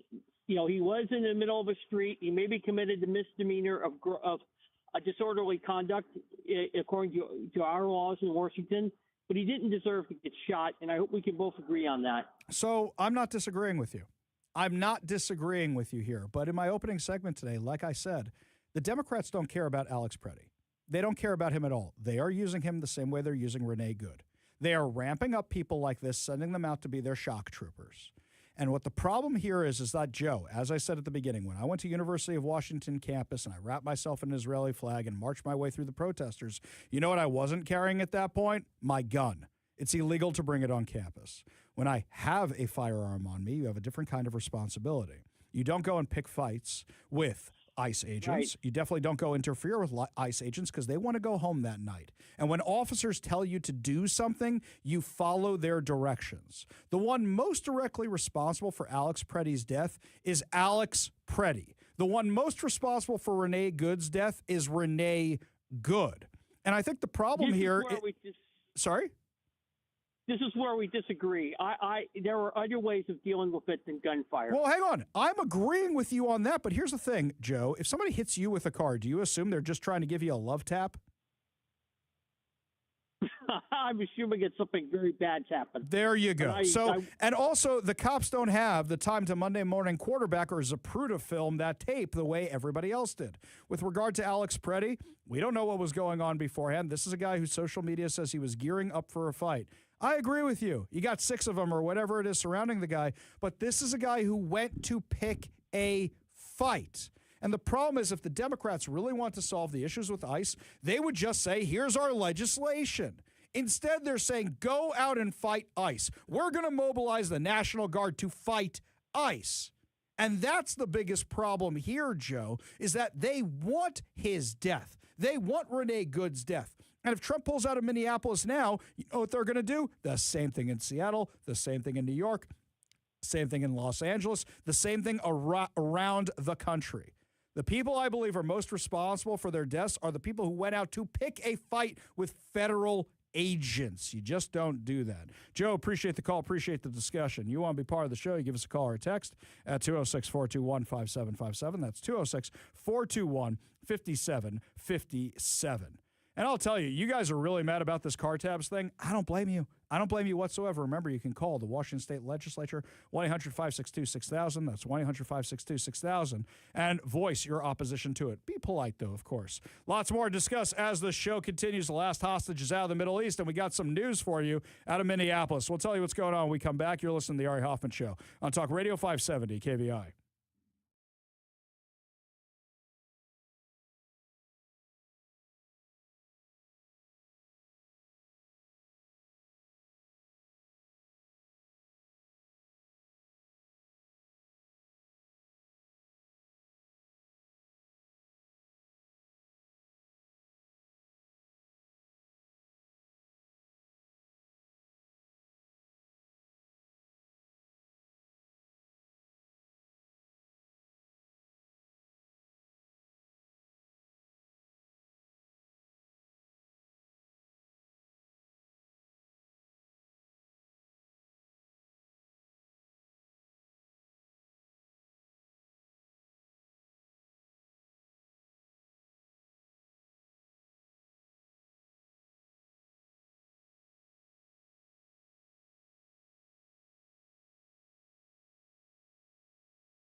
Welcome to the Ari Hoffman Show on Talk Radio 570 KVI, your home for the politically homeless, streaming live at KVI.com and the KVI app. If you want to be part of the most dangerous show on the airwaves, call or text the Warrior Injury Law Studio line at 206-421-5757. That's 206-421-5757. Coming up this hour, your chance to win tickets to see Lionel Richie in Earth, Wind, and Fire at Climate Pledge Arena. But before we get to any of that, my friends, it is a very, very, very big day. Something that has affected me personally is the final hostage body has been returned, or found, I should say, in Israel.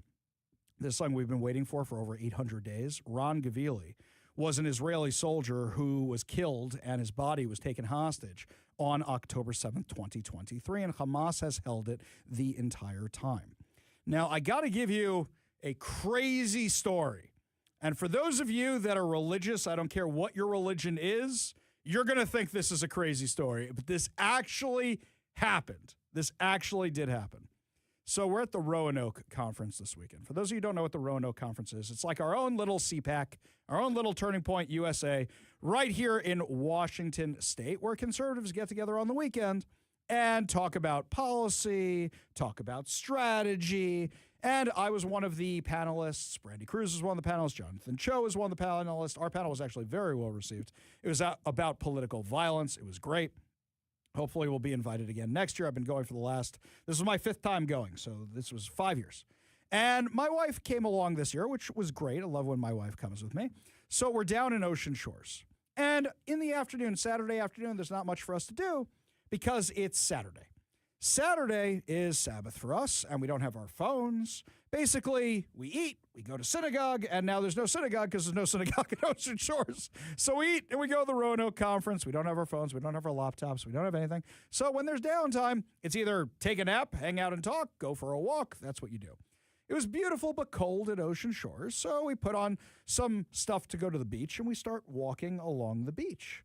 And as we're walking along the beach, my wife gets this feeling that something's just this feeling. She goes, I feel unstable. And I joked, and I said, what was there, a great disturbance in the voice when millions of voices cried out and were suddenly silenced? And she goes, something's going on. Now, just so you know, my wife has some weird superpower where she senses things, some weird superpower.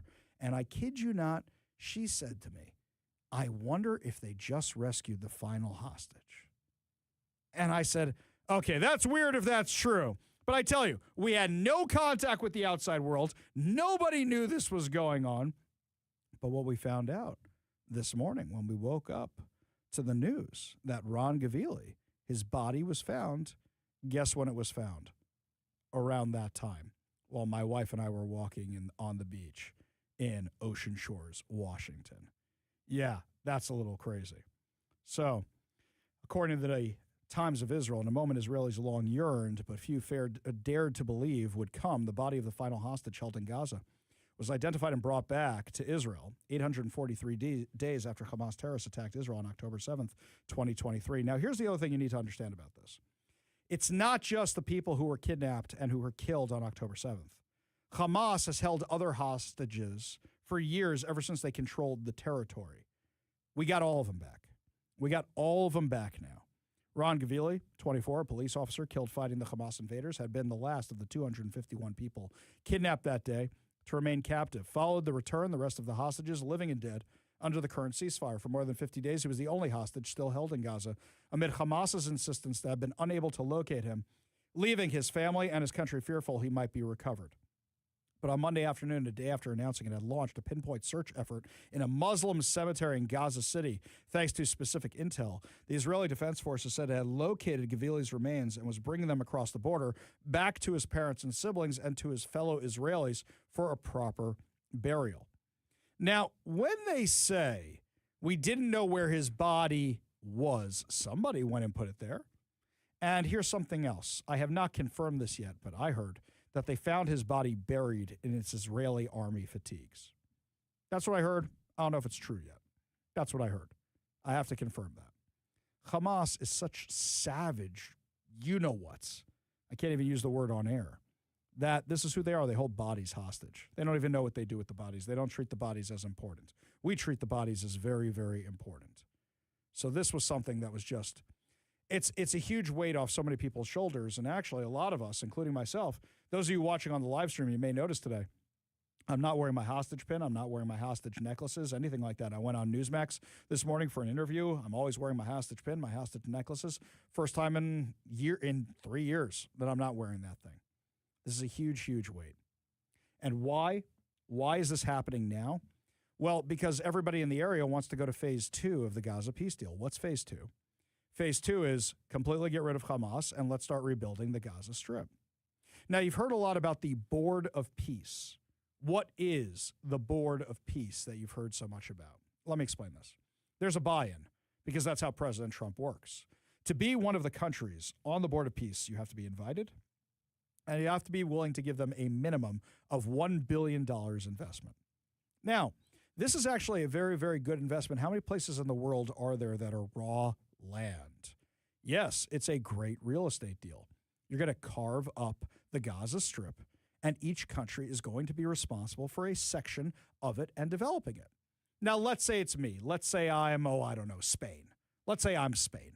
Well, I have an option now. I give you $1 billion. I got invited to join the Board of Peace. I want to give you $1 billion to be on the Board of Peace.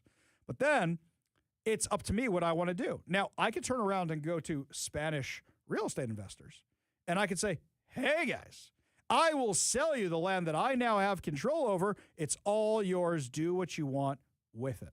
And then I can make a profit off it. I can make back my $1 billion. I can be a good guy, and they can go develop this thing. I could sell it to people who want to buy houses there. I could sell it to casinos. I could sell it to businesses who want to build factories or want to build beach resorts there. I can sell it to anybody I want. I could do that as a member of the Board of Peace. Now, I think Israel still has to be in charge of the security for the area. I don't think that should be America's responsibility or anybody else's for that matter. I think it should be Israel. But here's something else. The Palestinians have a choice put in front of them. The Palestinian Authority has already rejected this deal, already rejected it. Palestinian Authority could say, we will work in your hotels. We will work in your factories. We will work on your beach resorts. We will work in your casinos. We will work, we will work, we will work. Or they could say, we want to die to the last with Hamas. Those are your options right now. Those are your options. Now, me personally, I'm kind of starting to think this whole thing's going to look like Epcot Center. The train goes through it, and here's the Egyptian section, Spanish section, Qatari. What, Qatar's involved in this? Qatar is on the Board of Peace. Yeah, no joke. I kid you not.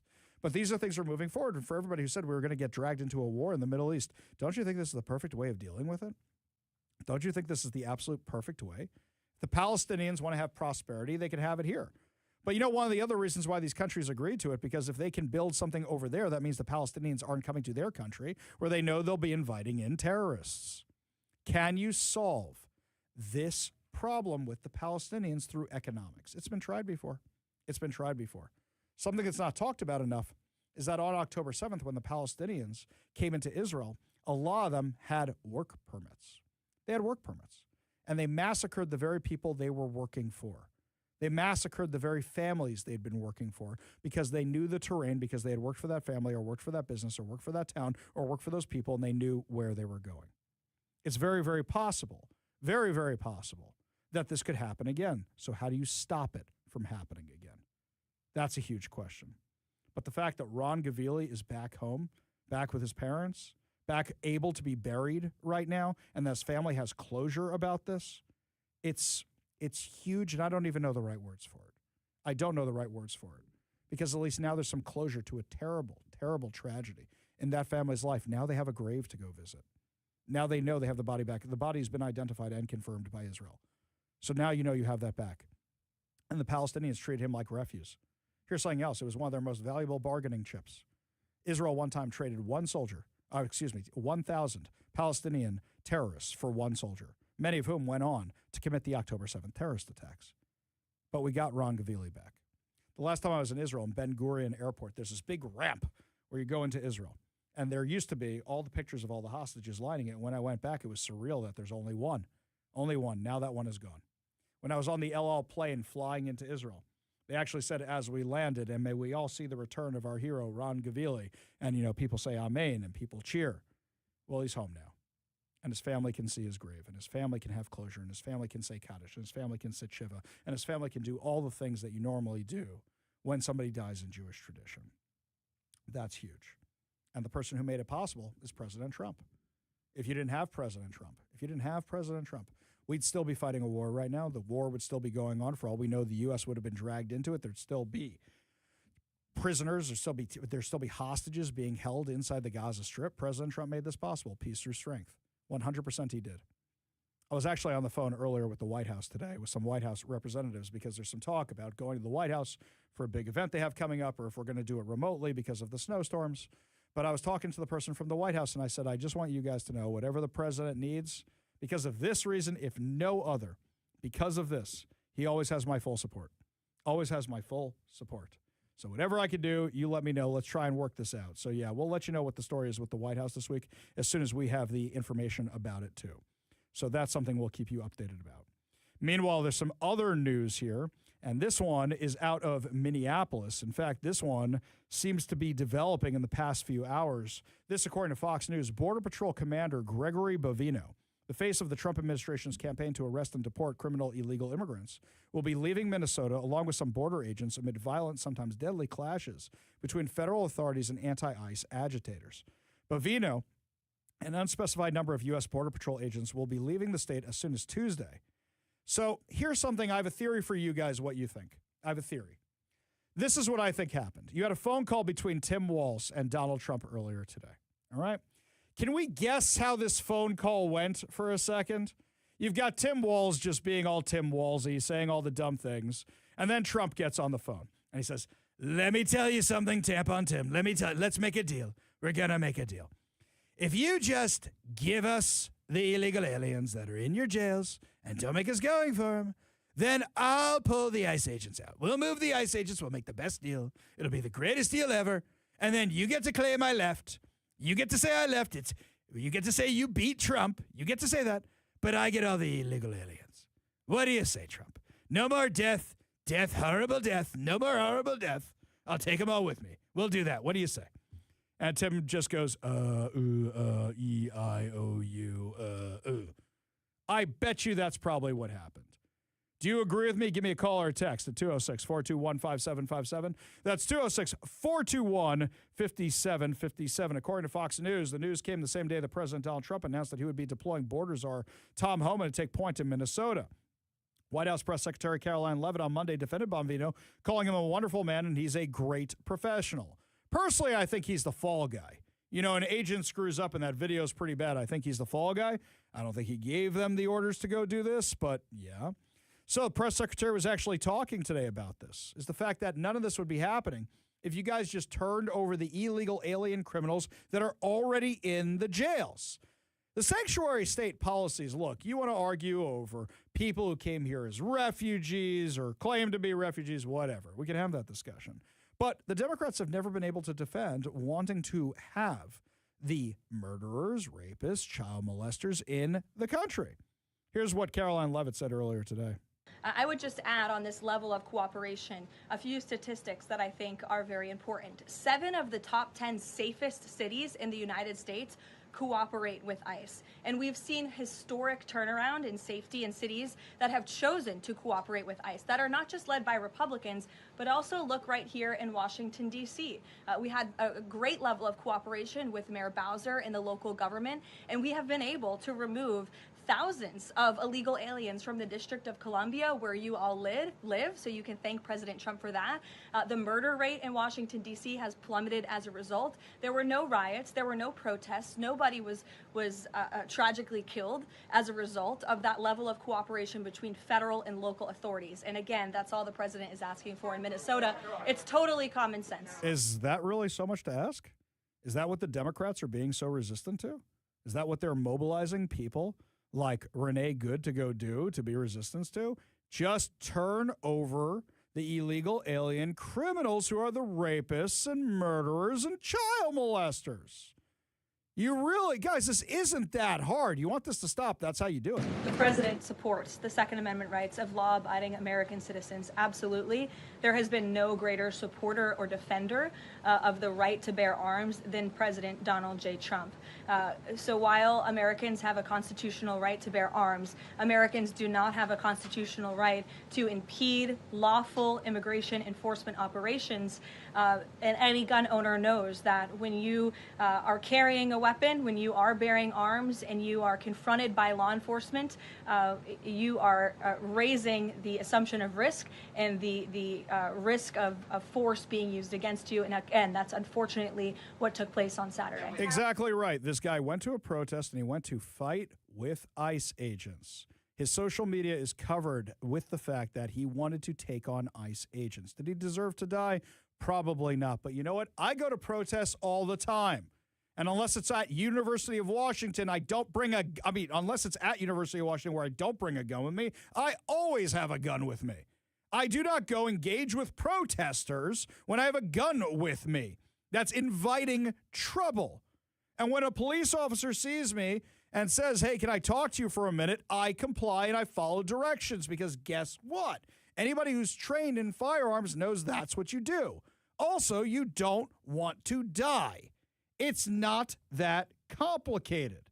I mean, literally, Chris Rock did an entire informational video about how to deal with the police and not get shot. Have you ever been face to face with a police officer and wondered, is he about to kick my ass?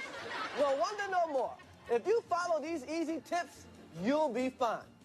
First, obey the law.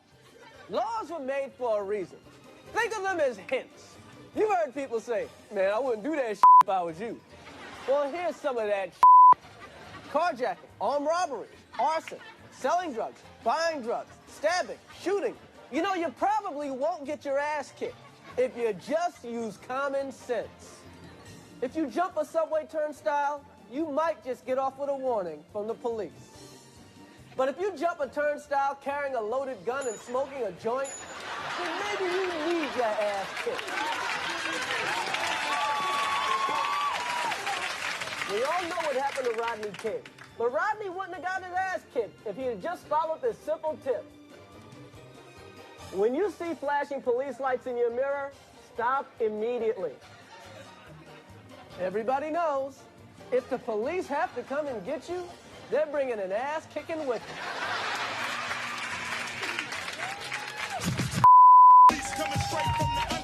Here's a no-brainer. If you're listening to loud rap music, turn that off. Blasting the police while you're getting pulled over by the police is just ignorant. When an officer approaches your car, be polite.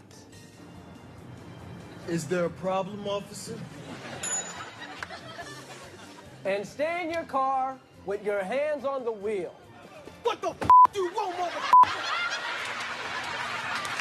Unless you want your ass kicked. Very simple. Very simple rules to not get killed by the police. I'm just throwing those out there again for you. Is there a more nuanced take of this one? Absolutely there is, but the Democrats aren't interested in that. They're interested in calling anybody who disagrees with them Nazis. And when we come back, my friends, we'll tell you about the Democrats that showed up at the Roanoke Conference to confront me this weekend. Have some crazy audio for you when we come back. But first, Todd Herman's Daily Thoughtcast right now on the Ari Hoffman Show.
Welcome back to the Ari Hoffman Show. Just a reminder, we are giving away two tickets to go see Lionel Richie and Earth, Wind, and Fire at Climate Pledge Arena on August 2nd.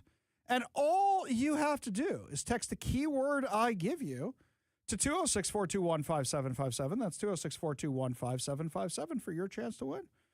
Would you believe that today's keyword is hello? As in Lionel Richie said he's just calling to say hello. Just calling to make sure you know that. So text the keyword hello, H-E-L-L-O. There's always room for hello. Text that on over to 206-421-5757. And you get your chance to win the tickets before they go on sale at the end of the month. That's right. Text the keyword hello to 206-421-5757. That's 206-421-5757. And you can be entered for your chance to win. You have until the end of the show to text that in. Do not call us with that number. Just text it in. 206-421-5757. That's 206-421-5757. I love these texts here about the story I told my wife and her superpowers. This one here, this is great. Somebody was definitely listening to the show last week when I said I identify as Jedi Master Hoffman. By the way, at the Roanoke conference, all the people coming up to me and saying, Master Hoffman, that was great. That was great. All of you who did that get extra brownie points. I have nothing to give away extra, but that was really a lot of fun. This one here from Dan. He says, Master Hoffman, did you marry a Skywalker? Well, clearly not. She married me. I am Master Skywalker. That's how I am identifying. That is how we are doing. Yes, exactly. This one here from Matt. I knew you people had magical powers. What do you mean, you people? I'm just kidding. I know you mean it in good spirit. What people who didn't show up with good spirits were some protesters who showed up to the Roanoke conference. Now, I've been going to the Roanoke conference for 5 years, and I've never seen protesters there before. Now, the Roanoke conference, as I mentioned before, it's like our own little CPAC right here in Washington, where conservatives come together for a weekend, about 1,000 people at the Ocean Shores Convention Center. It's wonderful. I love it. I look forward to it every year. I was on a panel. I got to give one of the prayers. It was great. Had a great time. It was wonderful. There were these rumors about these protesters showing up, and it turns out they weren't just rumors. People were actually seeing the stuff online that they planned on protesting all of us conservatives at Ocean Shores Convention Center. Now, here's the funny thing about this. For those of you who don't live in the Washington area, Ocean Shores is a vacation beach town. It probably had its heyday sometime in the 1950s and 60s. And since then, okay, it needs a little bit of sprucing. Ocean Shores needs a little sprucing up, shall we say. I still love it. Convention Center is beautiful, but some of the hotels are just kind of, well, they're like a beach town from the 1950s or 60s that needs a little sprucing up. But people go there in the summer because you can have a lot of fun. Your kids can get all messy and have a great time on go-karts and sand dunes and at the beach and you name it. I love Ocean Shores. It's really, really a lot of fun. The beach is gorgeous. The views are beautiful. And luckily enough, this is the second year in a row where the weather has been fantastic and hasn't been monsoon season. But let's just say there's a lot of hotel availability in Ocean Shores in the winter, which leads me to question why these protesters are there in the first place. Who are you protesting to? You're going to discourage us? Protesters showed up outside in the street, a very diverse group of elderly white people. It's time to go. Shut the whole thing down. Just shut it down. Shut it down. We're out of here. Is there anybody driving by outside? No. Is there anybody who lives there this time of year? A few. Who are you protesting to? Who are you protesting to? There's nobody there. So basically, they just wanted the reaction. That's what they were doing there. So me and Jim Walsh and a few other people went walking outside. So what did these people look like again? You said you had a description of them. Oh, yes. A very diverse group of elderly white people.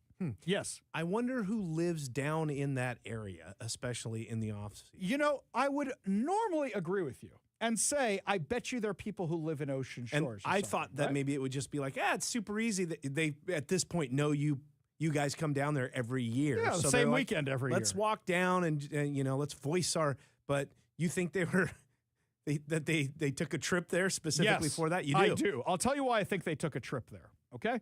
You kind of know what beach people look like in the winter. You kind of do. That's a guess. I mean, Seattle people or Washington people, who knows? But our beaches, too, are like... But hang on. Like... They had a rallying point at a nearby McDonald's. Should it just be, hop in your car and meet at the convention center. We're all going to be there at 1 o'clock. Why do you need a rallying point if you're all from there? Or I got a better idea. Meet at the McDonald's and march on over there together, whatever the case may be.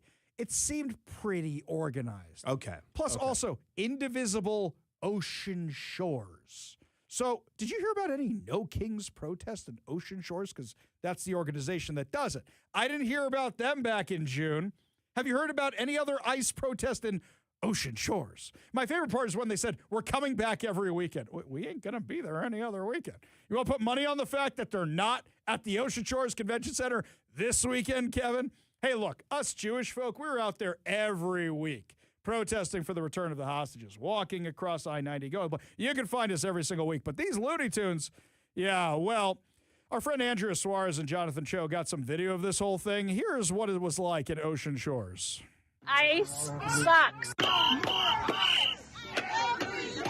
here every Saturday until ice gets the out. Okay, let's just stop right there for a second. Thank you for catching that one, Kevin. Let's just stop there for a second. We're going to be here every Saturday. Well, they weren't there the Saturday before, and I bet you they're not there next Saturday. Do you think maybe they were there because we were there? Just throwing that out there for a second. Do they mean ICE in general, too? Because is ICE down in Ocean Shores right now? Well, let's put it this way. I didn't see any government vehicles down Ocean Shores aside from the police who showed up to deal with the protesters. So they're just saying, like, out of wherever they're at? Wherever like they are. In the state, maybe? Just get out of the state or all states, I guess? You don't see a lot of ethnic people in Ocean Shores also. Yeah. Let's put that out there for a second. So anyway, who's ICE going after in Ocean Shores? Also, here's something else. Do you have your seasonal staff in that time of year? Who are they going after? Can we be real about this for a second? So, Ocean Shores. So, me, I got nothing else to do on Saturdays because it's a Sabbath for me, so I went taking a walk out there with Jim Walsh. That's the part you're about to hear next. Kidnapping for murder. And all you can do is sit there and fund it. Shame on you. Your existence seems like it sucks really bad. You're a hypocrite. Oh, that's right. Shame on you. Shame on you. Shame on you. And this one too. The little boy. Now, my favorite part is when they said, "Are you wearing a Jewish hat?" You mean that thing on my head? Yes, I'm wearing a Jewish hat. Your ancestors would be a shame on you. Shame! Shame, you and your Jewish hat. Oh, unbelievable. Wait, it gets better. They had a sign with a giant swastika on it they were holding up, calling all of us Nazis, including the guy wearing the Jewish hat. This is the most fun part of this whole interaction here. A Jew and Nazi? His family was killed in the Holocaust? I didn't call you a Nazi. What does that sign? What does that sign right there say? Nazi bullshit's got to go. If you feel like you're a Nazi, then I guess you feel like a Nazi. It doesn't matter. You're lecturing the Jew. Okay. All righty. So, missed that one before. Yes, a giant swastika, but we're not calling you Nazis. What were you calling us then? Yes, the very tolerant left out there. I got to say, it didn't disrupt the conference at all. In fact, it gave us some entertainment during break time. It was very exciting. But you know my favorite part? They showed up to protest President Trump while there was literally a panel going on discussing executive power overreach.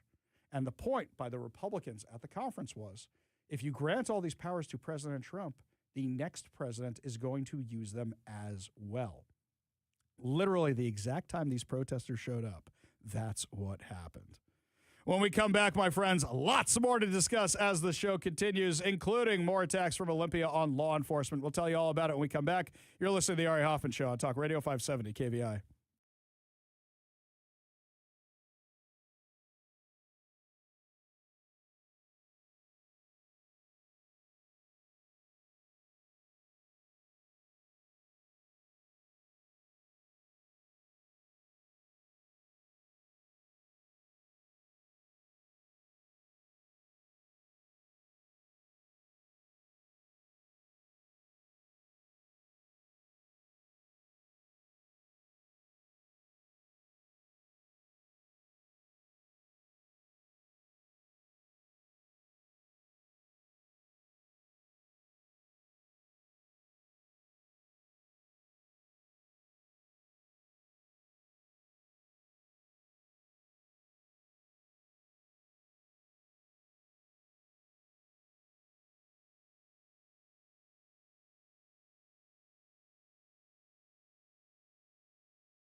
Well, the attacks on law enforcement are not just happening out in Minneapolis. Here in Washington, the Democrats in Olympia are doing everything they possibly can to demonize ICE, to demonize local law enforcement, including denying them jobs. Joining us now to discuss on the Warrior Injury Law studio line, former Sheriff Representative Brian Burnett. Thank you so much for being with us today. Oh, absolutely. Appreciate it, Ari.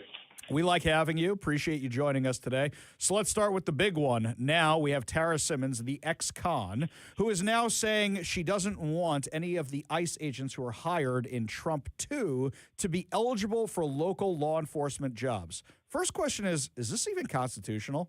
I don't see how it. I mean, it just screams, that you're discriminating against me and other people. I mean, just DEI. Come on, diversity, equity, and inclusion is what they say, but not in this case, obviously. Yeah. Yeah, that seems like what they're doing here is just, we're going to discriminate you. You can't discriminate against a class of people, no matter what that class is, even if they're ICE agents. So I don't see how this actually survives. But I'm sure the Democrats will take it up some kind of virtue signaling nonsense, along with this whole, they're not going to be allowed to wear masks anymore. So let me make sure I got this right.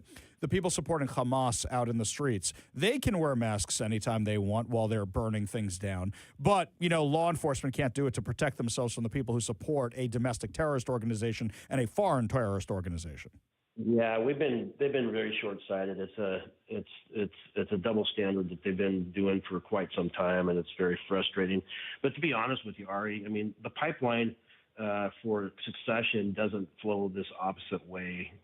Most of the time, people on a local and a state are getting their time in and experience, and they may be looking for a higher paying, more lucrative situation to help with their family and stuff like that. And they're going to go for the federal jobs that actually have better paying benefits in the long run, right? They're going up the pipeline, not backwards. I don't see how this hurts the state. I think it's unconstitutional. I think it's discriminative, and they would lose. But I just don't see that many people coming from a federal position in the ICE and stuff like that to come work for a state agency. If anything, it's probably going to help their recruitment. I mean, people. I mean, seriously, people want to know. Now, there's certain tactics they may not agree with, but at this point in time, people are like, what is real? I mean, how can I trust what I'm seeing on social media? Is it one-sided? Do you have the whole context? Are you showing me what led up to that or what happened afterwards? I mean, that's the part that really bothers me is they're getting a 5-second video clip and then they're judge and jury and they're sending people out for a life sentence. And that's just wrong. There's more to this. But, let's look about what is authority. I mean, when we did de-escalation training that came from Initiative 940, they handed down and went to the patrol tactic training around our 8 regional training sites across the state. One of the first things those instructors teach you is, number one, do you have lawful authority? And once you determine that, as an officer, you have to make the decision in a split second at most times is, should I? It's not can I. We've already established that. Yes, that's the number one rule. Do I have lawful authority to use this level of use of force? And then should I? In some cases, yes, you can. But we don't know what that officer is perceiving and what they're taking in. What could they see? What could they hear? All of those things. Was, equipment involved in this? There's just so many things that matter in these quick second decisions that people don't take in to matter in making these decisions. So it's just like they're just way out there. And I just think that it's all reactive in their ICE messaging.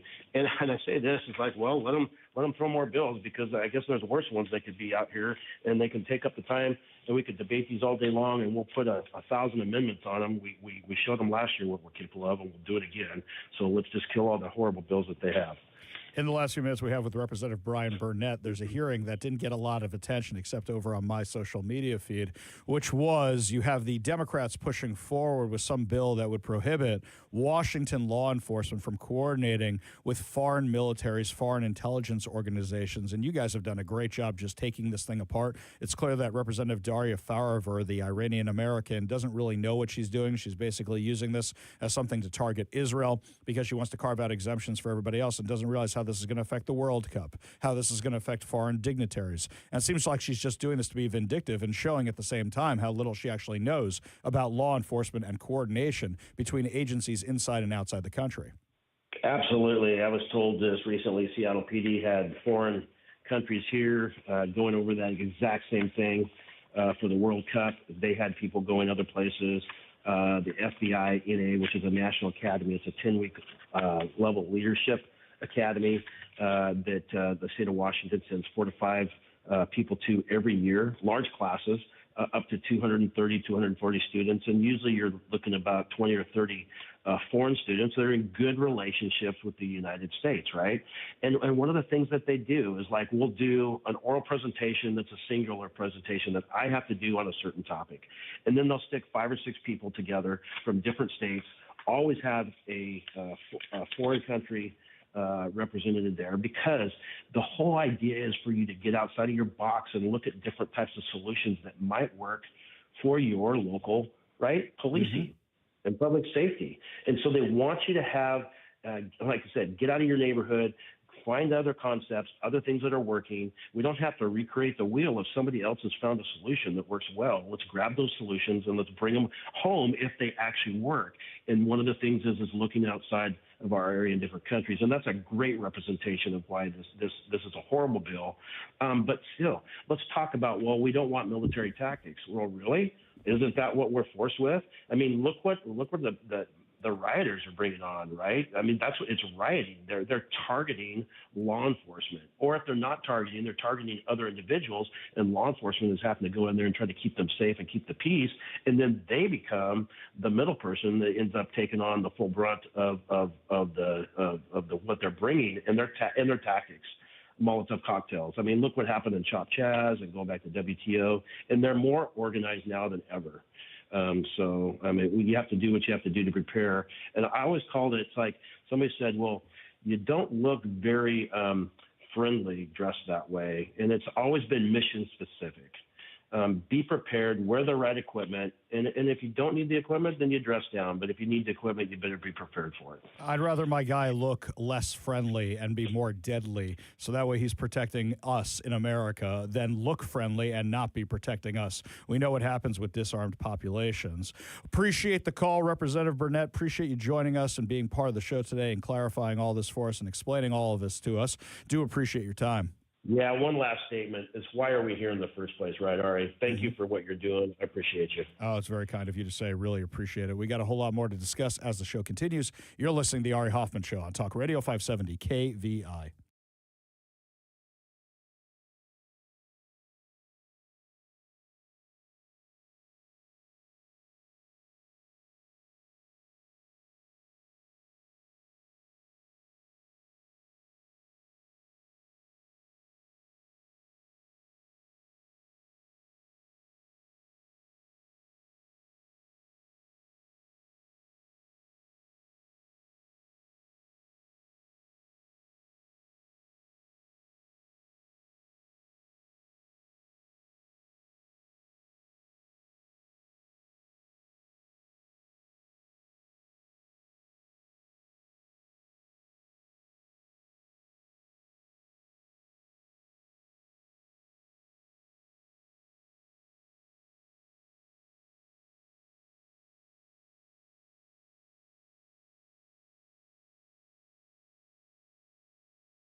Only good news to wrap up another amazing episode of the Ari Hoffman Show right here on Talk Radio 570 KVI. And just before we get to our good news, time for one quick call with our friend Craig in Puyallup, who's been very, very patient. Craig, what's going on, man? Well, the good thing about talk radio is I just thought about it. My kids grew up listening to KVI in the garage when they were 3, 4, 5 years old. And I've got, two really solid conservative sons. But anyway, that being said, what's a Jewish hat? I mean, I'm a Christian guy. Is that a baseball cap for me? Is that a trucker cap? Is that a Christian hat? Yeah, it says "Make America Jewish Again." No, what is it? She put that yarmulke kippah thing on my head. Is that a Jewish hat? It was. I wish somebody had gotten video of that because everybody around there was laughing, going, "Did she just call that a Jewish hat?" Now, mind you, I think I was the only Jew in this crowd. Right? But everybody on my side knew what the Jewish hat was. So, yeah, my favorite part was the one I was wearing actually says the Ari Hoffman Show on it, and they were all taking pictures of it everywhere. I'm really looking forward to that popping up on social media on the activist. That's like you a should rock. Sell those. I'd buy one. Yeah. That's like a rock band wearing their own shirt, right, when they're playing on stage. Yeah, but nobody else has one, so I feel very special when I do that. Okay, Craig, appreciate the call. Appreciate you being part of the show. Meanwhile, another good news, the Seattle Seahawks are headed for the Super Bowl. I'm excited. You're excited. Bob Ferguson was really excited. He decided to slap a 12% tax in honor of the 12s on all Seahawks merch, tickets, broadcasting, streaming, anything that says Super Bowl here. I'm just kidding. He didn't do that. No, don't give him ideas, Hoffman. Don't give him ideas. Kevin, that was a great football game. It wasn't just a good football game. It was intense. I was on edge the whole thing. Yeah. Even really. Towards the end, it was like, oh, man, can we hold on here? Yeah, that's what I was worried about, too. Now, my daughter's never actually watched a football game before because we're not a football family. We just don't do the football. We do the baseball. And I taught my daughter football during the game. And while she's watching it, by the end, she's like, oh, my God, they have to get this. I'm like, wow, I did a good job teaching her if she was that invested. My wife, who doesn't watch football very often, she's sitting with me. We're all on the edge of our seats. It was awesome. But there's one little thing. I want to give a little thing here. The taunting call. Yeah. Okay.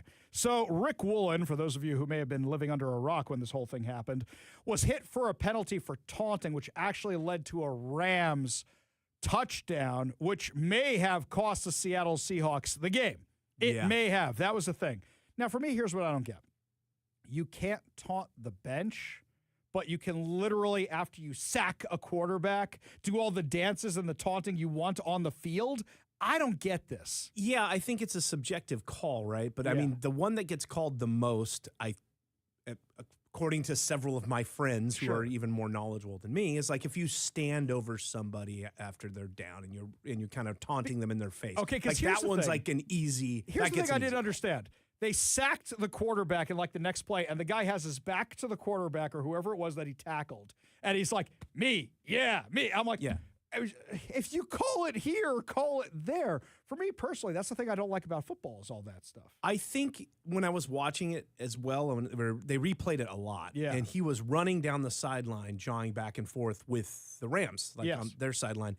But at one point, there was a ref in between when he was running down. And so he ran right in front of the ref. Oh, no. And so, again, I still don't think in this important of a game with that kind of call and where it was, you kind of got to let him play it out. Like, you cannot interfere in that way. I'm a boxing guy, and the best boxing matches are when the referee almost doesn't say anything or do anything. Sure. But there's a lot of vocal referees that will warn a lot, like put themselves into the match, like separating the guys. And like, there's a lot of boxing matches where it's just like a guy gets deducted a point and he loses the fight just because the ref decided, I'm really pissed off at what you're doing right now. Without warning, I'm going to pull a point. And that stuff, and everyone talks about, like, just let them fight. Just let them play the game. That was actually, I was shocked how few penalties there actually were in the first half.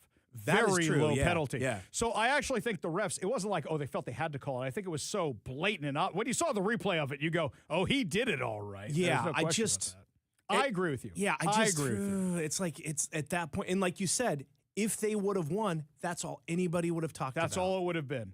Anywho, it's still amazing the Seahawks are going to the Super Bowl. I'm looking forward to all the knockoff vendors popping up all over town with all the gear that you can buy on any street corner. That's one of my favorite things. One of the guys who was actually with the licensed vendors was in town last time, and he saw I was wearing a Seahawks Jewish hat, me and the kids, and he said, "Where'd you get that from?" But I am not allowed to wear Seahawks gear. I haven't worn it all season, and I don't want to jinx them now when it's so important. If there is a parade, then I will wear the Seahawks gear. But until then, here's the question for all of you. Do I hang up a Seahawks flag in the studio? Okay, you guys decide. 206-421-5757. We'll throw it right over that KVI sign. Text us, 206-421-5757. That's going to do it for us today. We'll be back tomorrow with more insane stories, more exciting guests, and, of course, more good news about the Seahawks. You've been listening to the Ari Hoffman Show on Talk Radio 570 KVI.